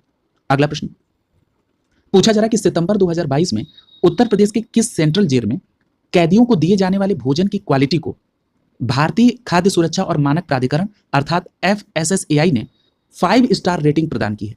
तो याद रखिएगा उस सेंट्रल जेल का नाम है फतेहगढ़ सेंट्रल जेल और किस डिस्ट्रिक्ट में है? फर्रुखाबाद में। क्लियर है? तो यहां पर याद रखेंगे कि फर्रुखाबाद की जो फतेहगढ़ सेंट्रल जेल है उसे कैदियों को दिए जाने वाले भोजन की क्वालिटी के मामले में FSSAI के द्वारा 5 स्टार रेटिंग दी गई है। और यह कब दिया गया? सितंबर 2022 में। तो याद रखेंगे फतेहगढ़ सेंट्रल जेल फर्रुखाबाद। अगला देखिए। अगला प्रश्न आपसे पूछा जा रहा है कि बजट 2022-23 में प्रदेश की अर्थव्यवस्था को कितने ट्रिलियन डॉलर बनाए जाने का लक्ष्य निर्धारित किया गया। तो याद रखिएगा 1 ट्रिलियन डॉलर। अब देखिए, देखने में तो लग रहा है कि भाई इसके बाद का बजट आ चुका है, तो फिर ये कैसे? तो याद रखिएगा, आपसे प्रश्न ऐसे पूछ लिया जाएगा कि उत्तर प्रदेश सरकार ने किस बजट में प्रदेश की अर्थव्यवस्था को 1 ट्रिलियन डॉलर बनाए जाने का लक्ष्य निर्धारित किया, तब आपका जवाब होगा बजट 2022-23 में। यानी उत्तर प्रदेश सरकार ने उत्तर प्रदेश की अर्थव्यवस्था को 1 ट्रिलियन डॉलर बनाए जाने का जो लक्ष्य निर्धारित किया है वो बजट 2022-23 में किया है। क्लियर है? अगला देखिए, अगला प्रश्न पूछा जा रहा है कि मुख्यमंत्री योगी आदित्यनाथ ने 10 जुलाई 2022 को कहां पर उत्तर भारत के सबसे बड़े मॉल जिसका नाम है लुलु मॉल का उद्घाटन किया? तो आपका जवाब होगा लखनऊ में। तो याद रखिएगा, उत्तर भारत का, कहां का? उत्तर भारत का सबसे बड़ा मॉल अर्थात लुलु मॉल जो है इसका उद्घाटन लखनऊ में किया गया। अगला प्रश्न देखिए, अगले प्रश्न में पूछा जा रहा है कि उत्तर प्रदेश सरकार ने किसके सहयोग से आगामी 4 वर्षों में हर जिले में एक एक मॉडल कंपोजिट स्कूल खोलने का निर्णय लिया है? इंपॉर्टेंट प्रश्न है, तो याद रखिएगा नाबार्ड के सहयोग से। यानी उत्तर प्रदेश सरकार ने यह डिसाइड किया है कि वो नाबार्ड के सहयोग से अगले 4 वर्षों में हर जिले में एक एक मॉडल कंपोजिट स्कूल खोलेगी। किसके सहयोग से? नाबार्ड के सहयोग से। अगला देखिए, अगला प्रश्न आपसे पूछा जा रहा है कि पूर्व राष्ट्रपति रामनाथ कोविंद ने 5 जून 2022 को उत्तर प्रदेश के किस स्थान पर संत कबीर अकादमी और अनुसंधान केंद्र का उद्घाटन किया? तो आपका जवाब होगा मगहर में। तो यहां पर एक सीधा प्रश्न बन गया, आपसे ये पूछा जाएगा कि संत कबीर अकादमी और अनुसंधान केंद्र का उद्घाटन कहां हुआ? सीधा फैक्ट है, तो आप बताएंगे मगहर में। और किसके द्वारा? तो पूर्व राष्ट्रपति रामनाथ कोविंद के द्वारा। क्लियर है? अगला देखिए, अगला प्रश्न पूछा जा रहा है कि मई 2022 में खेली गई 12वीं हॉकी इंडिया जूनियर पुरुष राष्ट्रीय चैंपियनशिप में उत्तर प्रदेश का कौन सा स्थान है? तो याद रखिएगा, जो 12वीं हॉकी इंडिया जूनियर पुरुष राष्ट्रीय चैंपियनशिप हुई उसमें उत्तर प्रदेश का पहला स्थान है। किसका पहला स्थान है? उत्तर प्रदेश का। और दूसरी बात, ये जो 12वीं हॉकी इंडिया जूनियर पुरुष राष्ट्रीय चैंपियनशिप का आयोजन हुआ, ये कब हुआ? मई 2022 में। क्लियर है? अगला देखिए, अगला प्रश्न पूछा जा रहा है कि उत्तर प्रदेश के जेवर में निर्माणाधीन नोएडा अंतरराष्ट्रीय हवाई अड्डे के निर्माण के लिए जून 2022 में किस कंपनी को ठेका दिया गया? तो याद रखिएगा टाटा प्रोजेक्ट्स को। तो याद रखेंगे, उत्तर प्रदेश के जेवर में जो नोएडा अंतरराष्ट्रीय हवाई अड्डा का निर्माण कार्य चल रहा है, इसके लिए जून 2022 में टाटा प्रोजेक्ट्स को ठेका दिया गया। अगला देखिए, अगला प्रश्न पूछा जा रहा है कि उत्तर प्रदेश के किस स्थान पर देश के पहले ग्रीन हाइड्रोजन प्रोजेक्ट को शुरू करने का निर्णय लिया गया? यह भी बहुत महत्वपूर्ण प्रश्न है। तो याद रखिएगा, देश का पहला ग्रीन हाइड्रोजन प्रोजेक्ट शुरू करने का निर्णय मथुरा में लिया गया। बहुत इंपॉर्टेंट प्रश्न है, याद रखिएगा, देश का पहला ग्रीन हाइड्रोजन प्रोजेक्ट शुरू करने का निर्णय मथुरा के लिए लिया गया। क्लियर? अगला देखिए, अगला प्रश्न पूछा जा रहा है कि उत्तर प्रदेश के वह राज्य मंत्री जिन्हें जुलाई 2022 में यूपी अनुसूचित जाति एवं जनजाति आयोग के अध्यक्ष का प्रभार सौंपा गया, तो उनका नाम है असीम अरुण। असीम अरुण साहब एक सिविल सर्वेंट थे और उसके बाद उन्होंने बीआरएस लिया और वो चुनाव लड़े। उत्तर प्रदेश सरकार में राज्य मंत्री हैं, स्वतंत्र प्रभार, और उनको जुलाई 2022 में यूपी अनुसूचित जाति एवं जनजाति आयोग का अध्यक्ष बनाया। किसको? असीम अरुण साहब को। अगला देखिए, अगला प्रश्न पूछा जा रहा है कि उत्तर प्रदेश के किस स्थान से खुदाई के दौरान जून 2022 में 3800 वर्ष पुराने तांबे के शस्त्र के अवशेष मिले हैं? तो आपका जवाब होगा वो स्थान कहां पर है? मैनपुरी का गांव है गणेशपुर। तो याद रखेंगे, उत्तर प्रदेश के मैनपुरी के गणेशपुर गांव में खुदाई के दौरान जून 2022 में 3800 वर्ष पुराने तांबे के शस्त्र के अवशेष प्राप्त हुए हैं। कहां से? मैनपुरी के गांव गणेशपुर में। क्लियर है? अगला देखिए, अगला प्रश्न आपसे पूछा जा रहा है कि 4 से 7 जुलाई 2022 के बीच उत्तर प्रदेश में किस महोत्सव का आयोजन किया गया? तो याद रखिएगा, वो था आम महोत्सव। क्लियर? तो याद रखेंगे, उत्तर प्रदेश में जो आम महोत्सव बनाया गया वो 4 से 7 जुलाई 2022 के बीच। अगला प्रश्न देखिए, पूछा जा रहा है कि हरियाणा में संपन्न तीसरे खेलो इंडिया यूथ गेम 2022 में उत्तर प्रदेश ने पदक तालिका में कौन सा स्थान प्राप्त किया? तो याद रखिएगा, तीसरा खेलो इंडिया यूथ गेम 2022 कहां पर हुआ था? हरियाणा में। और इस तीसरे खेलो इंडिया यूथ गेम 2022 में उत्तर प्रदेश ने पदक तालिका में 12वां स्थान प्राप्त किया था और उत्तर प्रदेश ने 6 स्वर्ण, 17 रजत और 19 कांस्य पदक जीता था। और यदि कुल पदक की संख्या की बात कर लें तो उत्तर प्रदेश ने कुल पदक जीते थे 42।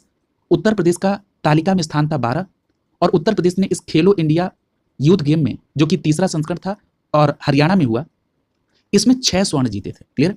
अगला प्रश्न देखिए, पूछा जा रहा है कि उत्तर प्रदेश में बनने वाली 296 किलोमीटर लंबे किस एक्सप्रेसवे का उद्घाटन प्रधानमंत्री नरेंद्र मोदी ने 16 जुलाई 2022 को किया है? तो याद रखिएगा, उस एक्सप्रेसवे का नाम है बुंदेलखंड एक्सप्रेसवे। तो याद रखिएगा, इस बुंदेलखंड एक्सप्रेसवे की लंबाई कितनी है? 296 किलोमीटर। और इसका उद्घाटन कब हुआ? 16 जुलाई 2022 को। किसके द्वारा हुआ? तो प्रधानमंत्री नरेंद्र मोदी के द्वारा। किस बुंदेलखंड किस एक्सप्रेसवे की बात हो रही है? बुंदेलखंड एक्सप्रेसवे। अगला देखिए, अगला प्रश्न आपसे पूछा जा रहा है कि दक्षिण कोरिया में 22 से 30 जून 2022 के बीच आयोजित मिसेज यूनिवर्स डिवाइन 2022 प्रतियोगिता का खिताब उत्तर प्रदेश की किस सुंदरी ने जीता है? तो याद रखिएगा, उत्तर प्रदेश की उस सुंदरी का नाम है पल्लवी सिंह, और ये पल्लवी सिंह कहाँ की है? कानपुर की। तो याद रखेंगे, उत्तर प्रदेश की पल्लवी सिंह ने और उत्तर प्रदेश की कानपुर की पल्लवी सिंह ने मिसेज यूनिवर्स डिवाइन 2022 में खिताब जीता है। और एक बात और याद रखिएगा, ये जो मिसेज यूनिवर्स डिवाइन 2022 प्रतियोगिता है, ये कहां पर आयोजित हुई? तब आपका जवाब होगा दक्षिण कोरिया में। और कब से कब तक? 22 से 30 जून 2022 के बीच। और इसमें किसने जीता? पल्लवी सिंह ने, और ये कानपुर की है। अगला प्रश्न पूछा जा रहा है कि 13 एक्सप्रेसवे बनाने वाला देश का पहला राज्य कौन है? तो याद रखिएगा, 13 एक्सप्रेसवे बनाने वाला देश का पहला राज्य है उत्तर प्रदेश। कौन है? उत्तर प्रदेश। याद रखिएगा, 3200 किलोमीटर के 13 एक्सप्रेसवे में से 7 पर काम जारी है और 6 एक्सप्रेसवे संचालित है। यानी इन 13 एक्सप्रेसवे की कुल लंबाई कितनी है? 3200 किलोमीटर, और जिसमें से 7 पर काम जारी है और 6 फंक्शनिंग में। क्लियर? अगला देखिए, अगला प्रश्न पूछा जा रहा है कि मुकुल गोयल की जगह पर किसे 13 मई 2022 को उत्तर प्रदेश का कार्यवाहक पुलिस महानिदेशक नियुक्त किया गया? अब देखिए, इस संदर्भ में आप प्रश्न पढ़ चुके हैं। यहां पर आपको दो बातें ध्यान में रखनी है। अगर हम बात करें 13 मई 2022 की, तो उस समय मुकुल गोयल की जगह पर जो उत्तर प्रदेश का कार्यवाहक पुलिस महानिदेशक नियुक्त किया गया, वो किसको नियुक्त किया गया था? तब आपका जवाब होगा देवेंद्र सिंह चौहान को। किसको नियुक्त किया गया था? देवेंद्र सिंह चौहान को। लेकिन इसमें एक नया नाम और ऐड आप कर चुके हैं। वो कौन सा नया नाम है? तो याद रखिएगा, अब ये जो उत्तर प्रदेश के कार्यवाहक पुलिस महानिदेशक हैं, इसमें अब आपको नाम याद रखना है कार्यवाहक डीजीपी का। वो कौन है? आर.के. विश्वकर्मा। क्या नाम है? आर.के. विश्वकर्मा। क्लियर है? तो याद रखेंगे, उत्तर प्रदेश के जो कार्यवाहक डीजीपी अब नियुक्त हुए हैं, इनकी नियुक्ति कब हुई है? आर.के. विश्वकर्मा की। तो याद रखेंगे 31 मार्च 2023 को। तो याद रखिए, देखिए नया नाम ही आपको याद रखना है। अब ये याद रखिएगा कि 31 मार्च 2023 को उत्तर प्रदेश के कार्यवाहक डीजीपी की जो नियुक्ति हुई, वो किसकी हुई है? आर.के. विश्वकर्मा की। तो आपको आर.के. विश्वकर्मा साहब का नाम याद रखना है। क्लियर? अगला देखिए, अगला प्रश्न पूछा जा रहा है कि 12 मई 2022 को एनएसडीसी इंटरनेशनल तथा हिंदुस्तान पोर्ट्स प्राइवेट लिमिटेड के बीच उत्तर प्रदेश के किस स्थान पर स्किल इंडिया अंतर्राष्ट्रीय केंद्र स्थापित करने के लिए समझौते ज्ञापन पर हस्ताक्षर हुआ? तो आपका जवाब होगा वाराणसी में। यहां पर आपको केवल दो बात याद रखनी है। सबसे पहली बात, यहां पर देखिए, कई तथ्य ऐसे होते हैं जो देखने में तो लग रहा है कि मई 2022 का करंट है, लेकिन इसमें एक फैक्ट ऐसा है जो हमेशा आपसे पूछा जा सकता है। वो क्या? कि स्किल इंडिया अंतर्राष्ट्रीय केंद्र की स्थापना कहां की गई? तो आपका जवाब होगा वाराणसी में। और जो वाराणसी में स्किल इंडिया अंतर्राष्ट्रीय केंद्र की स्थापना हुई, किसके द्वारा की गई? तब आपका जवाब होगा एनएसडीसी इंटरनेशनल और हिंदुस्तान पोर्ट्स प्राइवेट लिमिटेड के द्वारा। यानी एनएसडीसी इंटरनेशनल और हिंदुस्तान पोर्ट्स प्राइवेट लिमिटेड के कोलैबोरेशन से वाराणसी में स्किल इंडिया अंतर्राष्ट्रीय केंद्र की स्थापना की गई। क्लियर?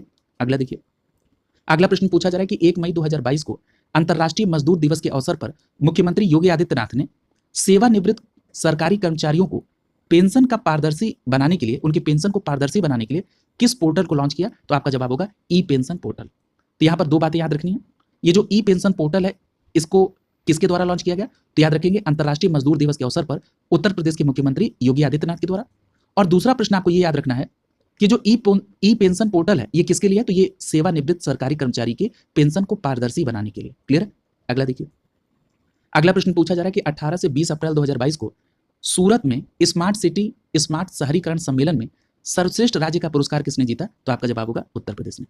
तो यहां पर दो बात कि जो 18 से 20 अप्रैल 2022 के बीच स्मार्ट सिटी स्मार्ट शहरीकरण सम्मेलन हुआ, वो कहां पर हुआ था? सूरत में। और इस सूरत में संपन्न स्मार्ट सिटी स्मार्ट शहरीकरण सम्मेलन में जो राज्य सर्वोच्च स्थान पाया, यानी सर्वश्रेष्ठ प्रदर्शन करने वाला राज्य है, वो कौन सा है? उत्तर प्रदेश। अगला प्रश्न पूछा जा रहा है कि उत्तर प्रदेश सरकार ने अप्रैल 2022 में जल जनित और बैक्टीरिया जनित बीमारियों के प्रसार को रोकने के लिए किस अभियान की शुरुआत की? तो आपका जवाब होगा दस्तक अभियान। तो यहां पर दो बात आपको ध्यान रखना है। सबसे पहली बात तो ये कि जो उत्तर प्रदेश सरकार ने जल जनित और बैक्टीरिया जनित बीमारियों के प्रसार को रोकने के लिए जिस अभियान की शुरुआत की, उसका नाम क्या है? दस्तक अभियान। और दूसरी बात ये आपको ध्यान रखना है कि दस्तक अभियान का संबंध किस राज्य से है? तो उत्तर प्रदेश से है। दस्तक अभियान किस क्षेत्र से संबंधित है? तो जल जनित बीमारी और बैक्टीरिया जनित बीमारियों के प्रसार को रोकने के लिए दस्तक अभियान। और कब प्रारंभ हुआ? अप्रैल 2022 में। अगला देखिए, अगला प्रश्न पूछा जा रहा है कि मार्च 2022 में किस लोक गायिका को लोक निर्मला सम्मान 2022 से सम्मानित किया गया? तो याद रखिएगा, उनका नाम है शारदा सिन्हा। तो याद रखेंगे, शारदा सिन्हा लोक गायिका है, पहली बात। दूसरी बात, लोक गायिका शारदा सिन्हा को लोक निर्मला सम्मान 2022 दिया गया। कौन सा सम्मान? लोक निर्मला सम्मान 2022। अगला प्रश्न देखिए, पूछा जा रहा है कि प्रधानमंत्री नरेंद्र मोदी ने पिछले दिनों मेरठ के किस कस्बे में मेजर ध्यानचंद यूनिवर्सिटी की आधारशिला रखी? तो तो याद रखिएगा मेरठ के उस कस्बे का नाम है सरधना कस्बा। और अगर गांव पूछा जाए तो सरधना कस्बे में सलवा और कैली गांव है। तो अगर एक लाइन में समराइज कर दें तो मेरठ जिले के सरधना कस्बे में सलवा और कैली गांव में प्रधानमंत्री नरेंद्र मोदी ने मेजर ध्यानचंद यूनिवर्सिटी की आधारशिला रखी। कहां पर? मेरठ के सरधना कस्बे के सलवा और कैली गांव में। अगला देखिए, अगला प्रश्न पूछा जा रहा है कि हाल ही में जल शक्ति मंत्रालय के द्वारा किस दिशा में उल्लेखनीय प्रयास के लिए उत्तर प्रदेश को शीर्ष स्थान दिया गया? तो याद रखिएगा जल संरक्षण के मामले में उत्तर प्रदेश को शीर्ष स्थान दिया गया। किसके द्वारा? जल शक्ति मंत्रालय के द्वारा। किस मामले में उत्तर प्रदेश को शीर्ष स्थान? तो जल संरक्षण के मामले में। अगला देखिए, अगला प्रश्न पूछा जा रहा है कि उत्तर प्रदेश के मुख्यमंत्री योगी आदित्यनाथ ने आजमगढ़ विश्वविद्यालय का नाम क्या रखने की घोषणा की गई? तो याद रखिएगा आजमगढ़ विश्वविद्यालय का नाम महाराजा सुहेलदेव विश्वविद्यालय रखने की घोषणा की गई। क्या नाम? महाराजा सुहेलदेव विश्वविद्यालय। अगला प्रश्न देखिए, पूछा जा रहा है कि उत्तर प्रदेश का वह जिला जहां देश का पहला अमृत सरोवर अप्रैल 2022 में पूरा किया गया। तो याद रखिएगा उत्तर प्रदेश के उस जिले का नाम है रामपुर। तो याद रखेंगे उत्तर प्रदेश का वो पहला जिला रामपुर है जहां पर देश का पहला अमृत सरोवर अप्रैल 2022 में पूरा किया गया। कहां पर? रामपुर में। क्लियर है? अगला देखिए, तो इस प्रकार आपने 2023 के साथ साथ लगभग 2022 के भी उत्तर प्रदेश से संबंधित करंट को कवर किया है। देखिए उत्तर प्रदेश के संदर्भ में करंट बहुत नहीं होगा, इसलिए आपको 2022 के भी करंट को देख लेना होगा, क्योंकि आप रिस्क लेकर कोई एग्जाम नहीं दे सकते। यही हो सकता है कि आधा घंटा 1 घंटा और लगेगा, लेकिन कम से कम वो फैक्ट फिर से रिवाइज हो जाएंगे। देखिए उस समय के करंट में कई सारी चीजें ऐसी होती हैं जो स्टैटिक भी रहती हैं, जो आगे भी हमेशा पूछी जा सकती हैं, तो उन फैक्ट को भी आपको रिकॉल करना आवश्यक है। तो इस प्रकार यहाँ पर उत्तर प्रदेश संबंधित जो करंट था वन लाइनर पार्ट इस घटनासार में वो कंप्लीट करा दिया गया। अगली क्लास में नए टॉपिक के साथ मुलाकात होगी। शुभकामनाओं के साथ आप सभी का बहुत बहुत धन्यवाद।